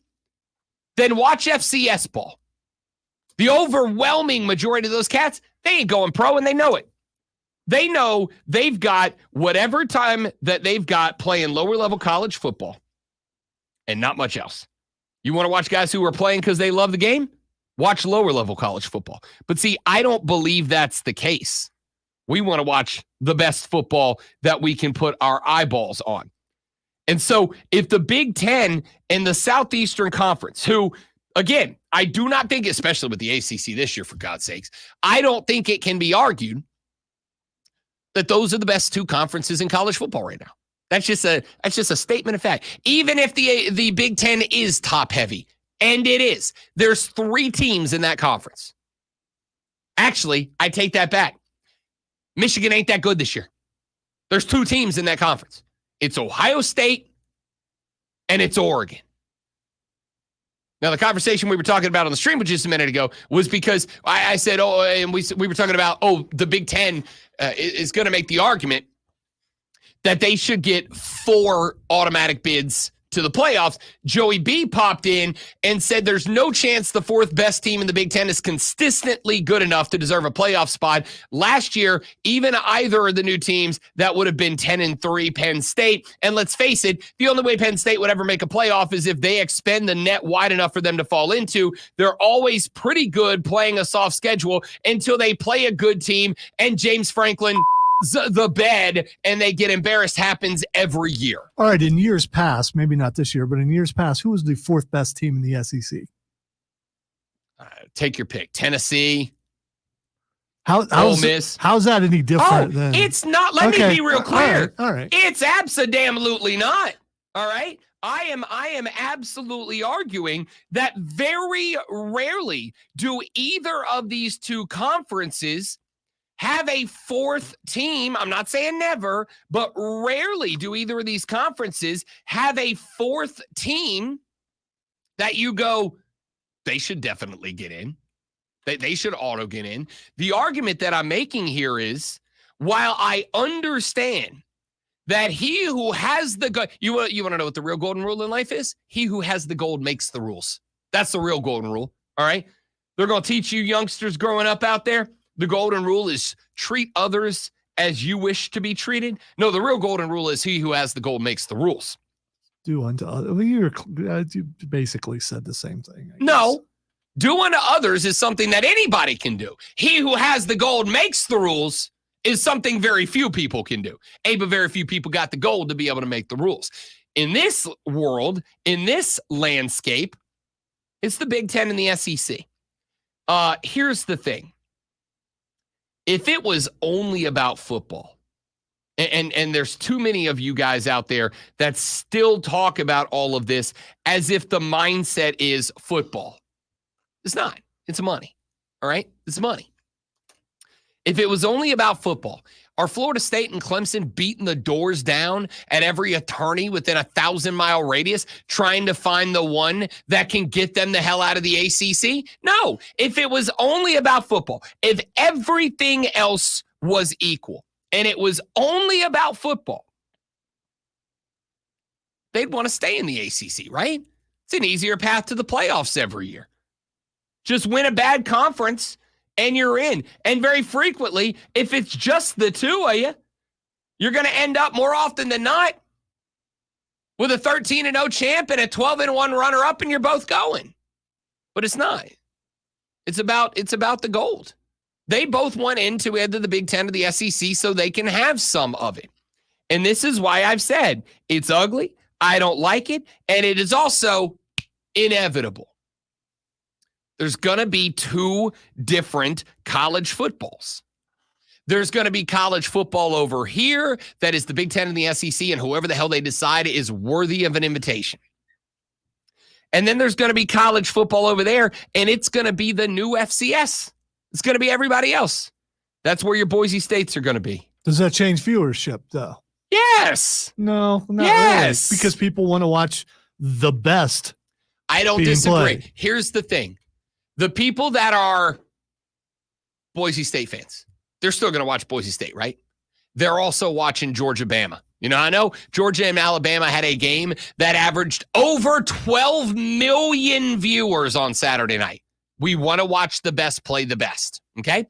So what's going to happen is those schools in the everybody else league, which, by the way, I probably should change the name from the EEC, the everybody else conference, to the everybody else league at this point.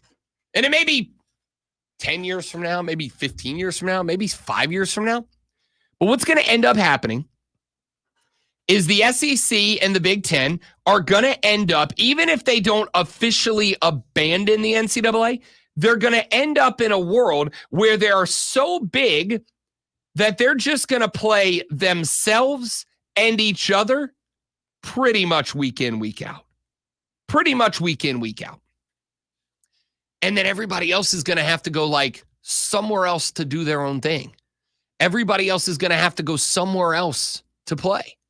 The Mountain West and the SEC and the Big 12 and the ACC, they're all going to have to lean on each other just for survival.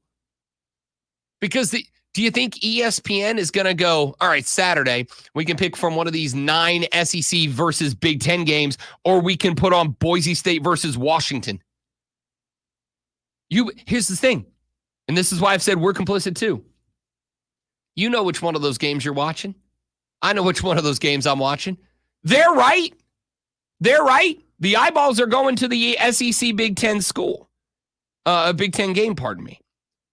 It doesn't make it suck less. This is why, to go back to what I've been saying, this is why I have said for a while now,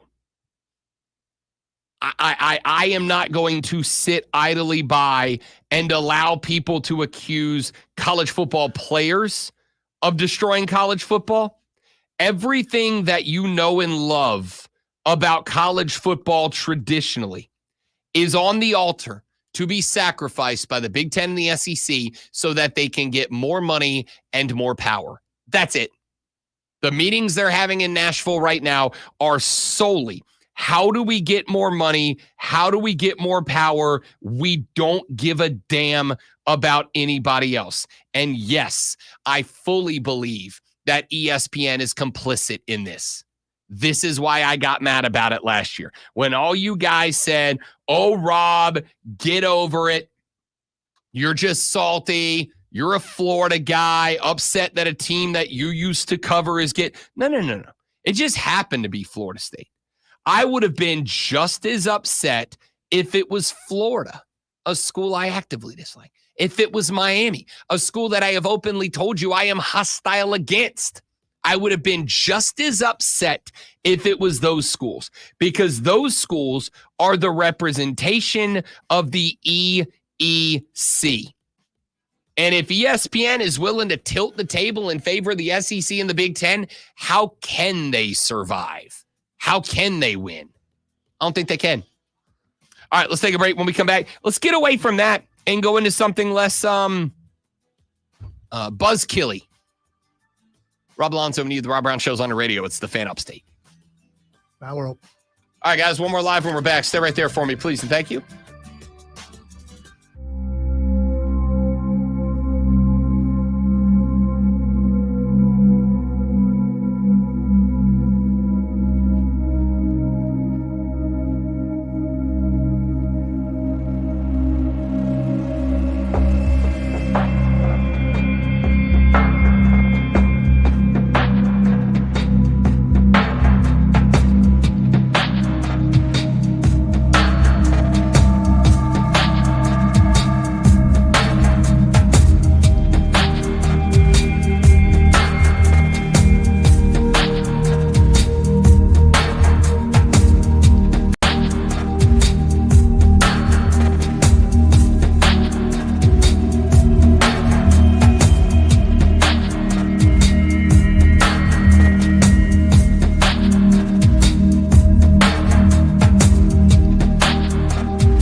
It's Rob Brown. I hope you're enjoying the show. If you're not, I don't know why you're here, but I am glad that you are. Hey, do us a favor. Whether you're enjoying it or not, would you mind sharing us around your social media, please? And thank you, Twitter, X, whatever you call it. I don't care. Instagram, Facebook, TikTok, it doesn't matter to me. Help us get the good word out. We're trying to get famous and rich, and we can't do it without your help. So, The Rob Brown Show is on all social media, or share the YouTube channel, the Facebook page, wherever you're watching this, and we'd appreciate it very much. Now, let's get back to the show. Stick around.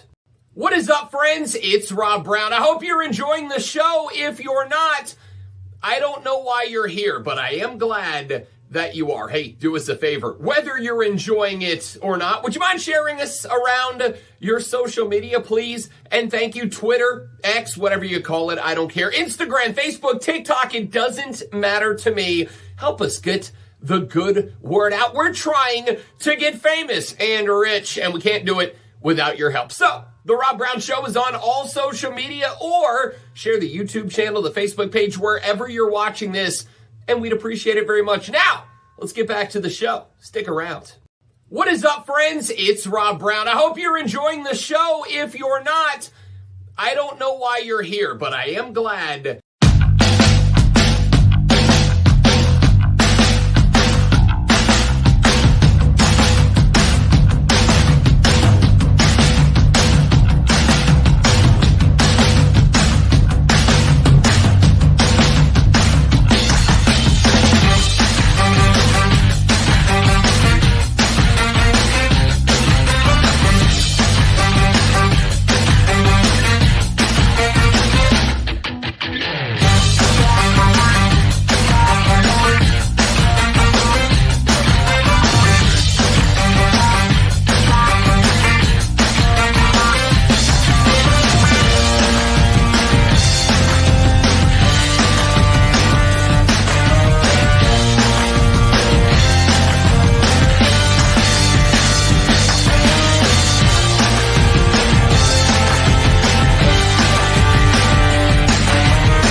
Smack myself in the face, and I realize I have a ring on both fingers and on both hands.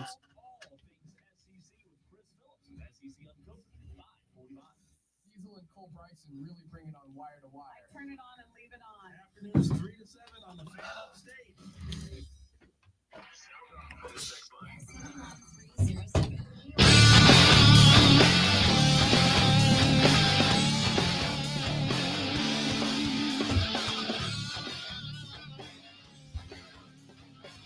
The Rob Brown Show continues. It's the Fan Upstate. Rob and Lonzo with you. So we talked a little bit earlier, and I'm actually gonna run it again for you. Aaron Rodgers had some comments that he made about about quarterback development in the National Football League. He was on the Pat McAfee show yesterday, and he said this: it takes a while. You know, the development of the quarterback. You know, that's why you got to give so much credit to what Jaden's doing in Washington, because that's the outlier. I mean, that's the anomaly. Most of us, it takes a little time for us to figure it out, and especially with the way quarterbacks being coached in college, and they're not calling plays, they're not audibling, they're not huddling up, they're not taking a snap under center.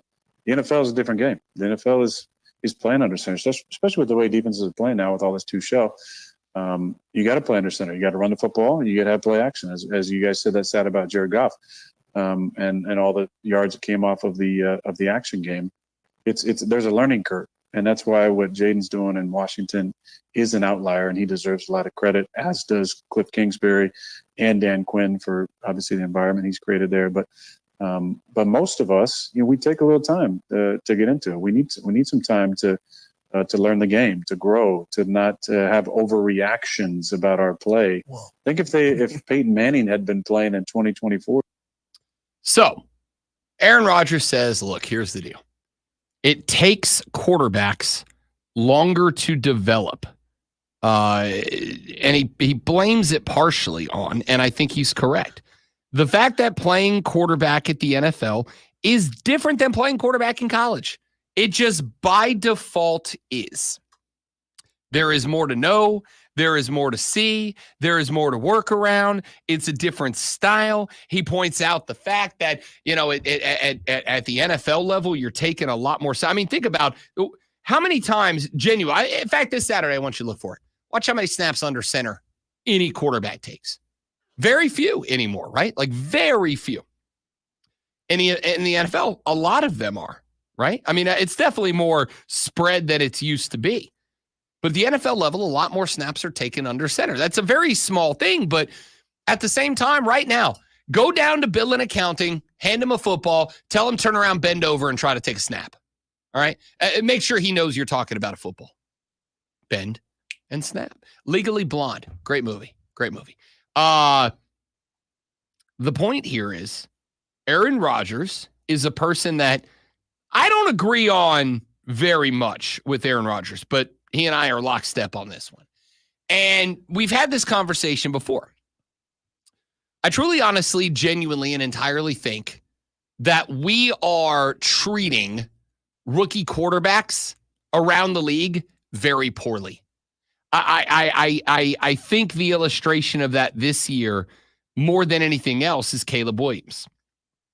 Number 1 overall draft pick from the Chicago Bears. He is the end result of the trade that Carolina made with Chicago that allowed them to have the pick to get Caleb Williams and sent Bryce Young to the Panthers.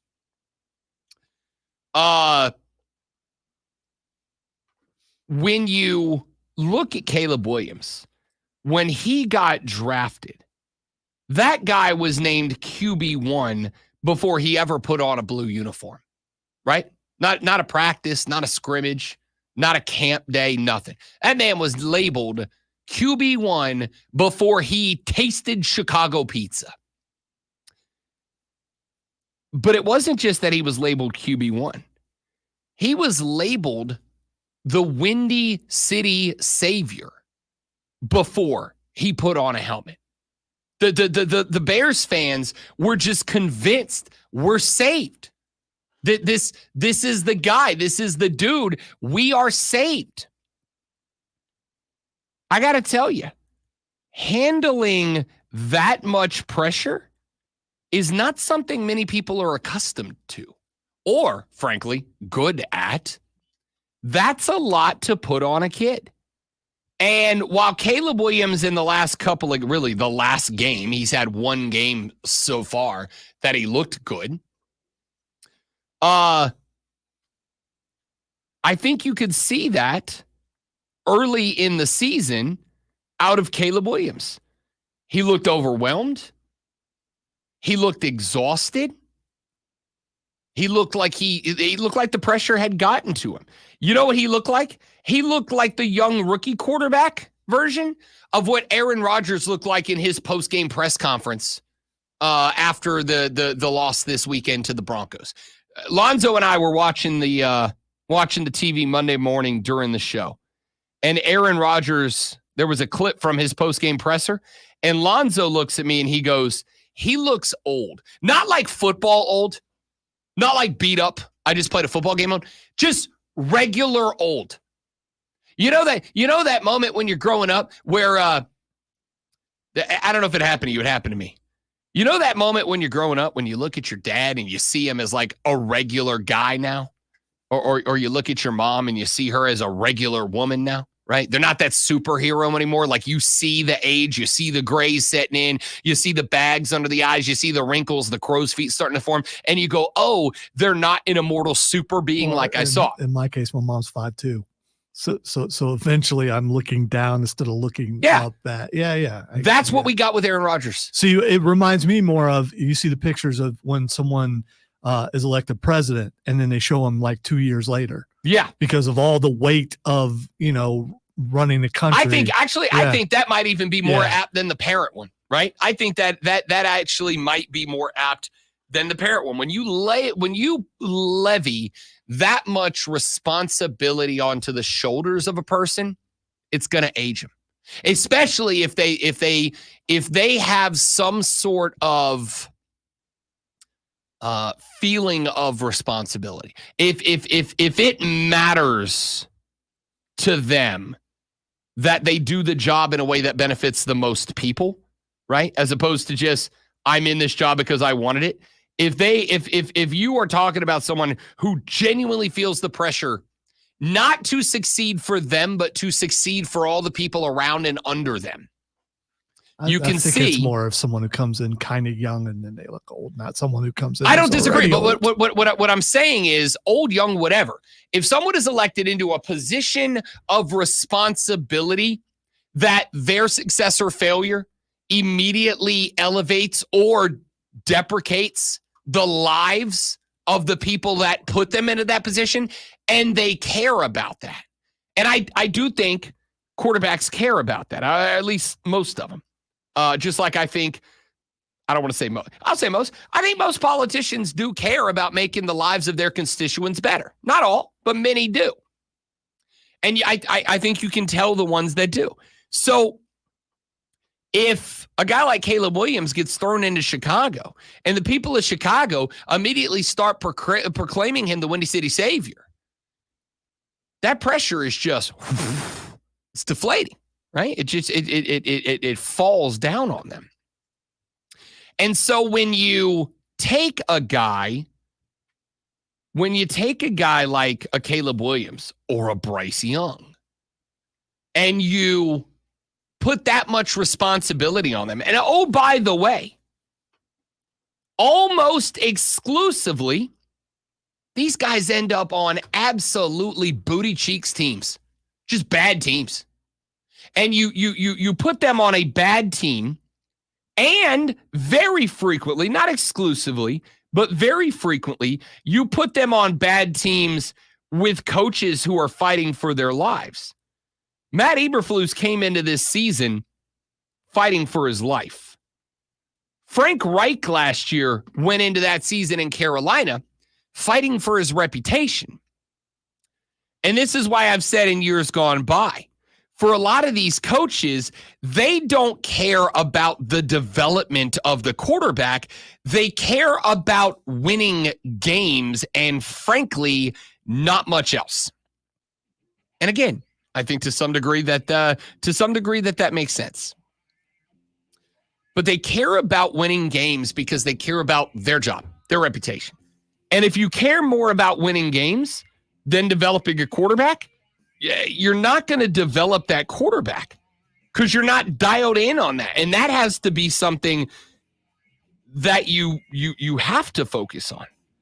This is why I've said, Dan Morgan and Dave Canales know if Bryce Young's not their guy. If they've already made the decision that they're out on him, send him somewhere. Send him to Miami. Let him go see if he can learn fast enough to replace Tua. Because what they got right now in TJ Huntley ain't it. But if you're not going to do that, then please recognize that developing a rookie quarterback is going to take a lot of time. That's why guys like Sam Darnold and Derek Carr and all these guys that are having rejuvenated years this year, that's why. Because some of them it's going to take 6-7 years. But when they do, they do. Back after this on the Rob Brown Show on the Fan Upstate.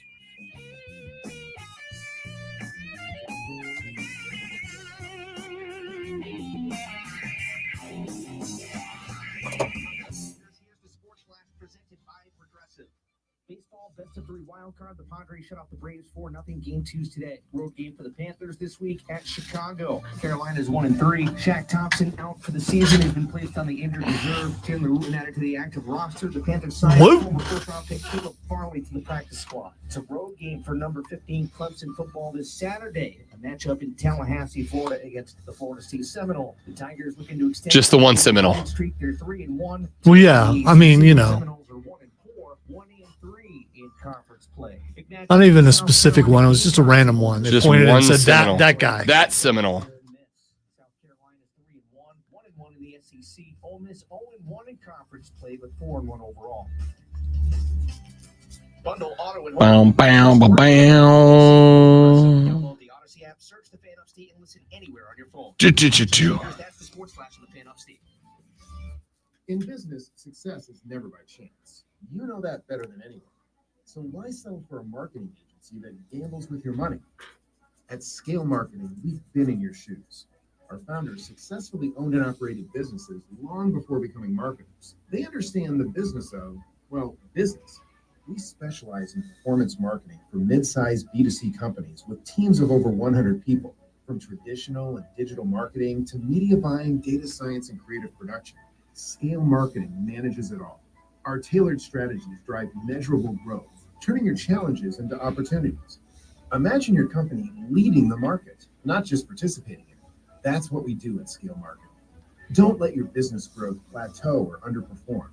Scale Marketing will pinpoint exactly what you need to focus on, ensuring your success isn't left to chance. Take your business to the next level with Scale Marketing. Visit scalemarketing.com today.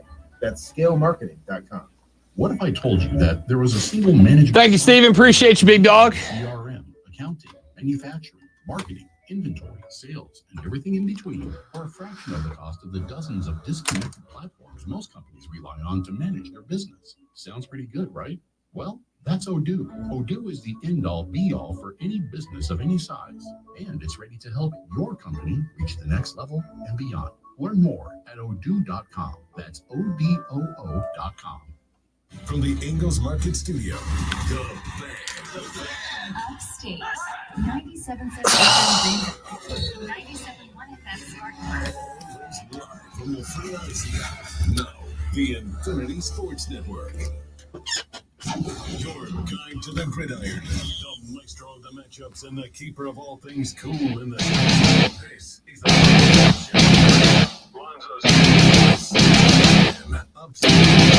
All right, I'm just going to respond to a bunch of texts and tweets and emails we've gotten so far this morning here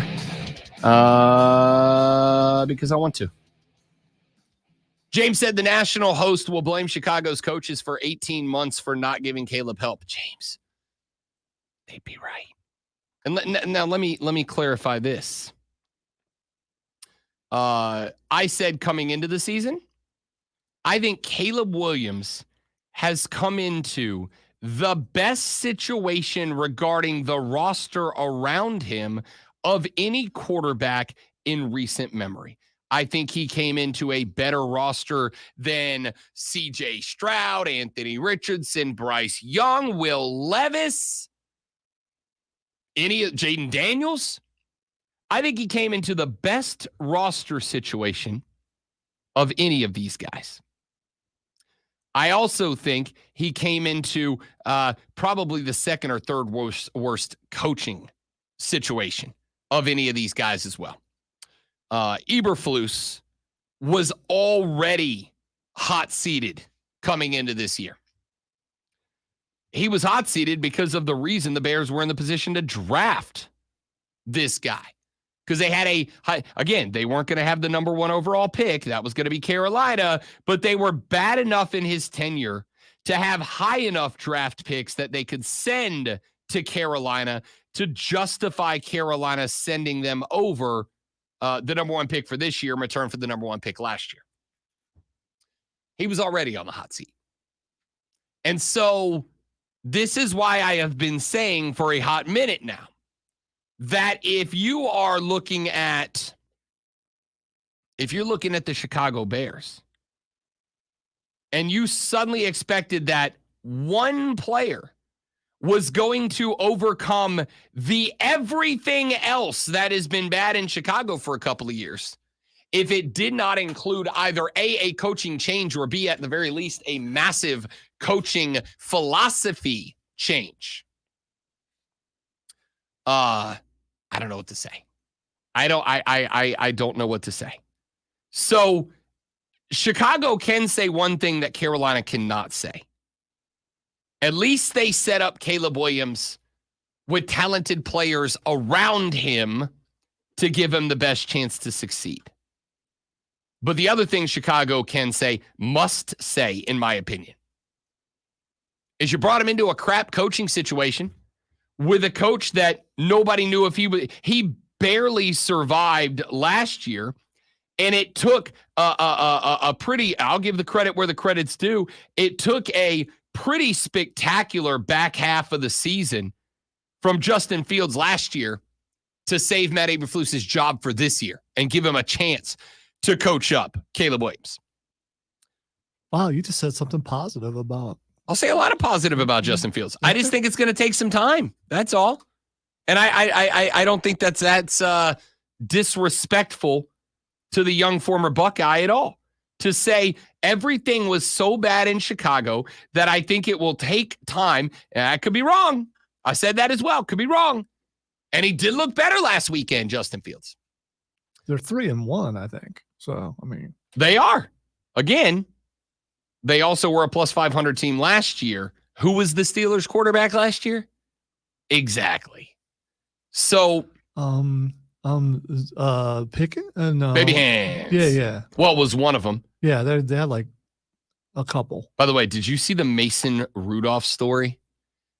Mason Rudolph is the backup quarterback for Tennessee. So Will Levis got, and I'm gonna quick segue, and then I'm gonna go to another text we got just a minute ago. Mason Rudolph is the backup quarterback in Tennessee. Mason Rudolph got called into action this weekend because Will Levis went down with a shoulder injury early in the game.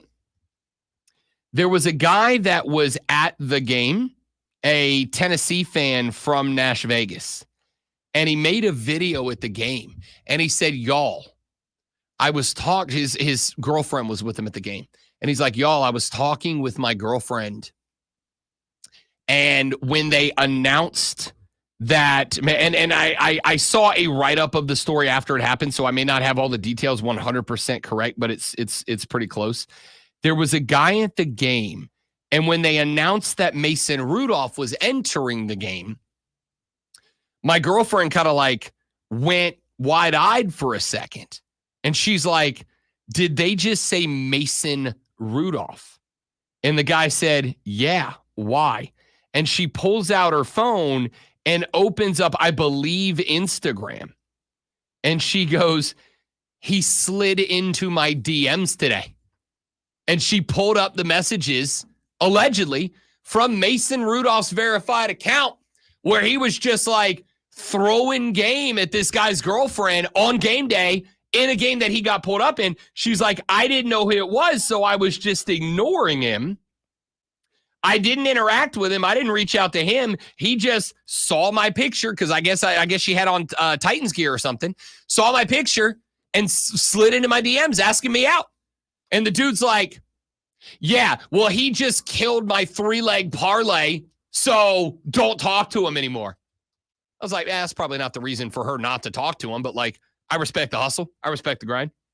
Anyway, love that Mason Rudolph is dropping the who wants to sex Rudolph on this lady. I don't know if he doesn't work like Mutombo, does it? I don't know. Have you seen him? I mean, I am going to go ahead and say that Mason Rudolph isn't carrying the charisma around with him that lets him walk into the nightclub and drop a who wants to sex Mutombo on the ladies. You know he's from here, right? I mean, no, I didn't. I also don't care. Yeah, well, I mean, I think it just adds a little something to it. He's from Rock Hill. So, I mean, I'm just saying, I don't think. So he's got some South Carolina moves to it. I mean, great. I don't think he's got who wants to sex Rudolph vibes.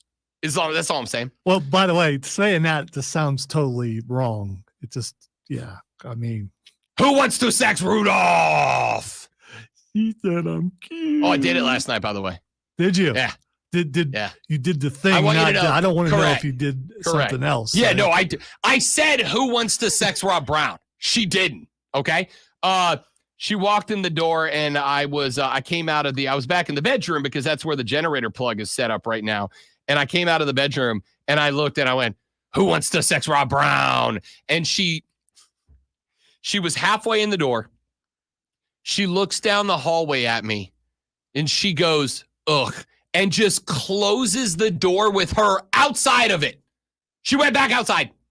She came halfway in. I said, who wants to sex Rob Brown? And she went, ugh, and closed the door. I don't know what she did outside. She didn't come in for like 5 more minutes. I don't know what she went out there to do. Maybe she was laughing.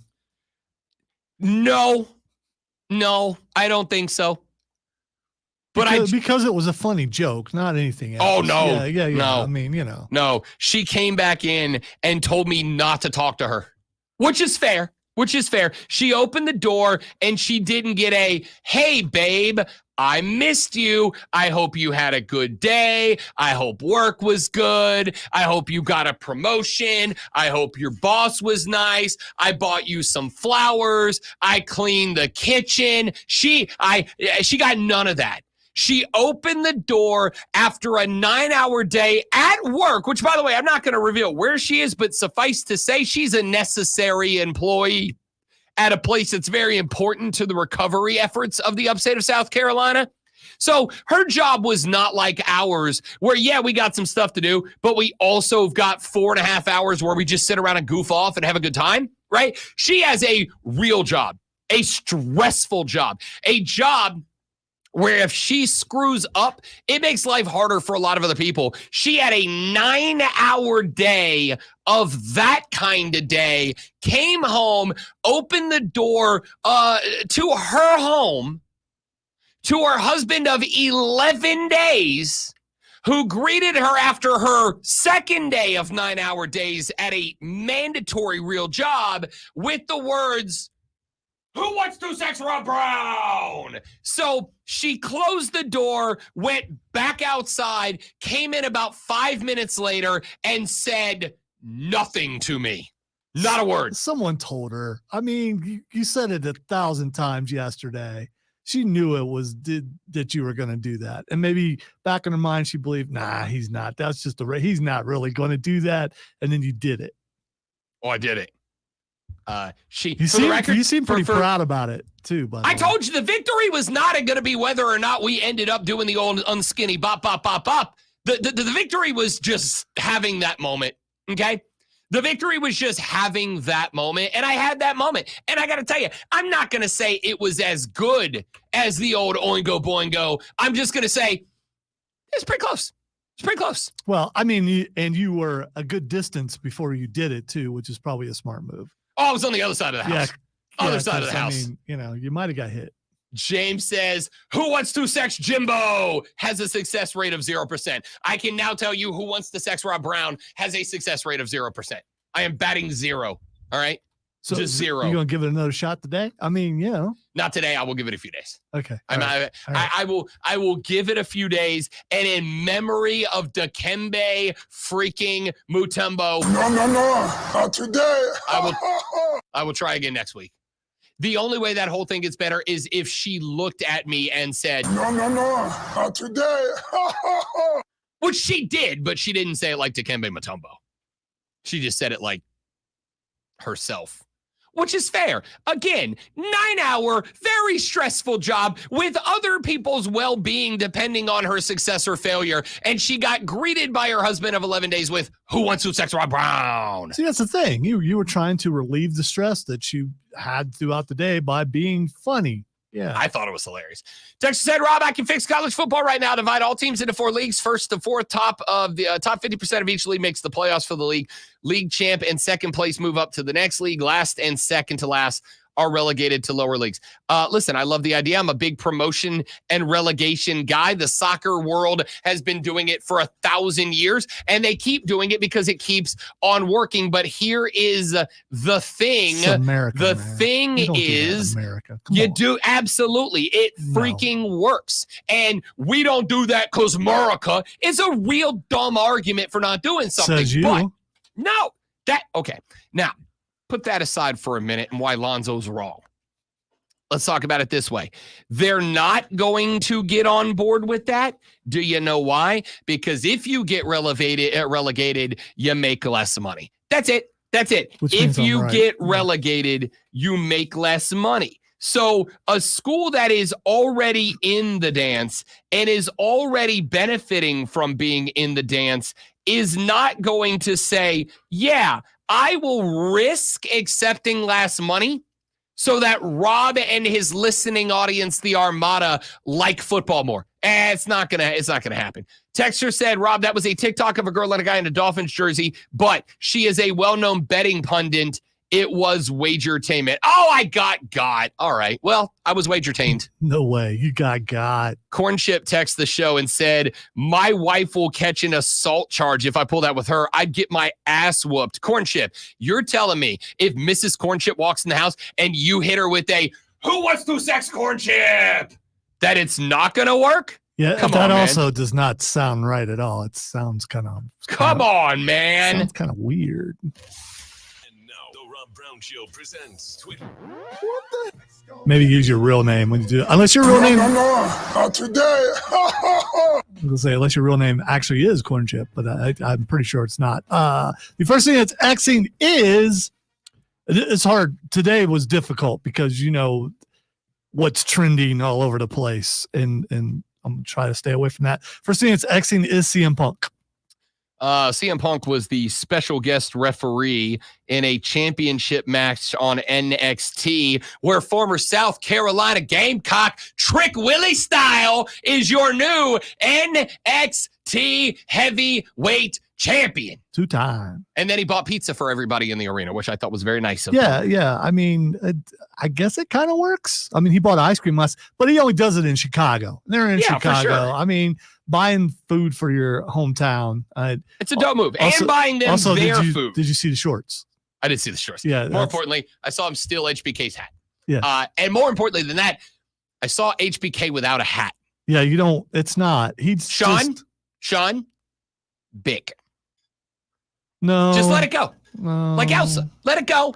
Let it go. No. Don't hold it back anymore. Listen. I mean, you can spray something up there, or I mean, go like to Bosley or something. I mean, you can afford it. You're making some money in NXT. Let it go. You know what? Weaves. Everybody there's doing weaves. If Sean puts a weave in his hair, I'm okay with it. Let it go. Let it go. You got no hair no more. All right. The Jim next said HBK losing all his hair is a horrible reminder of our own mortality. Yes, that's what I'm saying. Weave that stuff. Yeah, I saw it and I was like, oh no. Yeah. And for a while there, he was doing it and still had the ponytail, and it was very much the wise man vibes on him. And there's only one person with worse hair than him in wrestling, brother. Yes. All right. The next thing it's Xing is sticking with wrestling because I just have to. Halloween Havoc. Is that this weekend? No. Okay, good. So I got a week to figure my life out. It's on the 27th, but the reason why it's Xing is because someone made her return last night, and it's causing a wonderful triple threat. Oh yeah, I saw that. Core Jade returned last night. I haven't seen any. I've just seen clips because no electricity. So correct. I mean, looking forward to be able to watch wrestling. But you know, disappointment yesterday. It was on the CW, and it was their debut on the CW, which is a pretty big deal, and went really well apparently. The disappointment yesterday, because the whole drive home, I said, you know what I'm going to do when I get home? I'm going to go home. I'm going to air fry up some chicken tendies, and I'm going to watch some pro wrestling and get all caught up. And then I got home and remembered, you ain't doing none of that. Yep. You ain't doing not a one of those things. That's why you should hang around here, and I can watch when you're watching. All right. The next thing that's Xing is Iran. Iran so far away, and Iran. No, I shouldn't be making jokes about this. Iran fired like 100 missiles, rockets. I think it was like 200, but it was a lot of rockets. It was a whole lot into Israel yesterday, and of course, it's a lot of people the last couple of years, they've been like, oh, we're on the verge of World War III. I'm like, yeah, relax, calm down a little bit. Like, yeah, it's bad. It's not exactly ideal, but like, we're not there yet. When a global superpower that is either at or very near nuclear capability is launching rockets, barrages, whether or not you agree with Israel, when you have one country shooting hundreds of rockets into another country, there's not a lot you can do to walk away from that. Yesterday was probably the first time in a minute I'm like, so we're just going to blow up the world. Cool. All right, got it. Just do me a favor. Wait until after the Super Bowl. Can we have one more Super Bowl before we burn it all to the ground? 3-peat, baby. I'd like to see if the Chiefs can make history before we light the world on fire, please and thank you. All right, just because I want to. The last thing that's Xing is Don Rickles. Why is Don Rickles one of my favorite comedians of all time? Why is Don Rickles trending? The faces that one of the participants in the okay. in a debate last night. Very fair. are making, Very fair. And I didn't see it till I saw it was trending. I was like, oh yeah, there it is, Very right fair. there. Listen, it's just like every other debate in the history of every debate. Your guy won and the other guy lost. Of course. It's just your guy won, the other guy lost. I am going to say this. Yes, he had some Don Rickles faces. I am also going to say JD Vance had some Jim Halpert third wall breaking camera stare moments. That had me rolling. Yeah. Had me absolutely rolling. Hey, that's it for us. Appreciate you guys being here. Hope that you enjoyed the show. Hope you'll come back tomorrow when we do it all over again, but better. I'm Rod. No, you got to wait till August next year before we blow up the world. I want to get that three-peat of the SCBA sports broadcast of the year. You get it. Yeah. Okay. All right. Let's go. Goodbye. Let me tell you what they done. They done kicked your ass, son. Woo!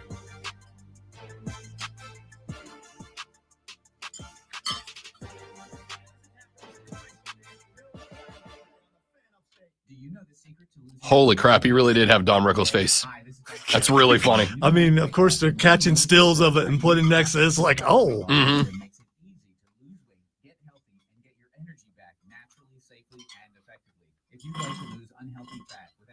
All right, I actually do have to leave because I have a meeting at 11:30.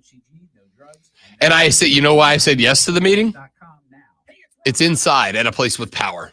There you go. Yeah. Let's hope so, Steven. Not for me. No, we're hoping that Oh, everyone no, I'm has telling power. you, it will not be in my house. There are 2 days of work to get the trees off the power lines in my neighborhood. I will not have power till this weekend. That would be weird if I got power before you. How many trees do you have down on power lines? All of ours. All of them. Lawrence is a disaster area Yeah. more so. I mean, and all these other counties get mentioned, but they don't mention Lawrence, and Lawrence is bad. I mean, when you look at the outages, like if you go to the Duke thing, there's like 10,000 in Yeah. Lawrence and like half that in other places. But again, 2 miles down the road, they got power. So I could sleep tonight. It could happen. I got the power. I live in the woods. I go sleep outside, but you know. All right, we're out of here. Thanks for being here. You're all amazing. I appreciate it. I wish you the best of luck with your power. I don't have it. Bye.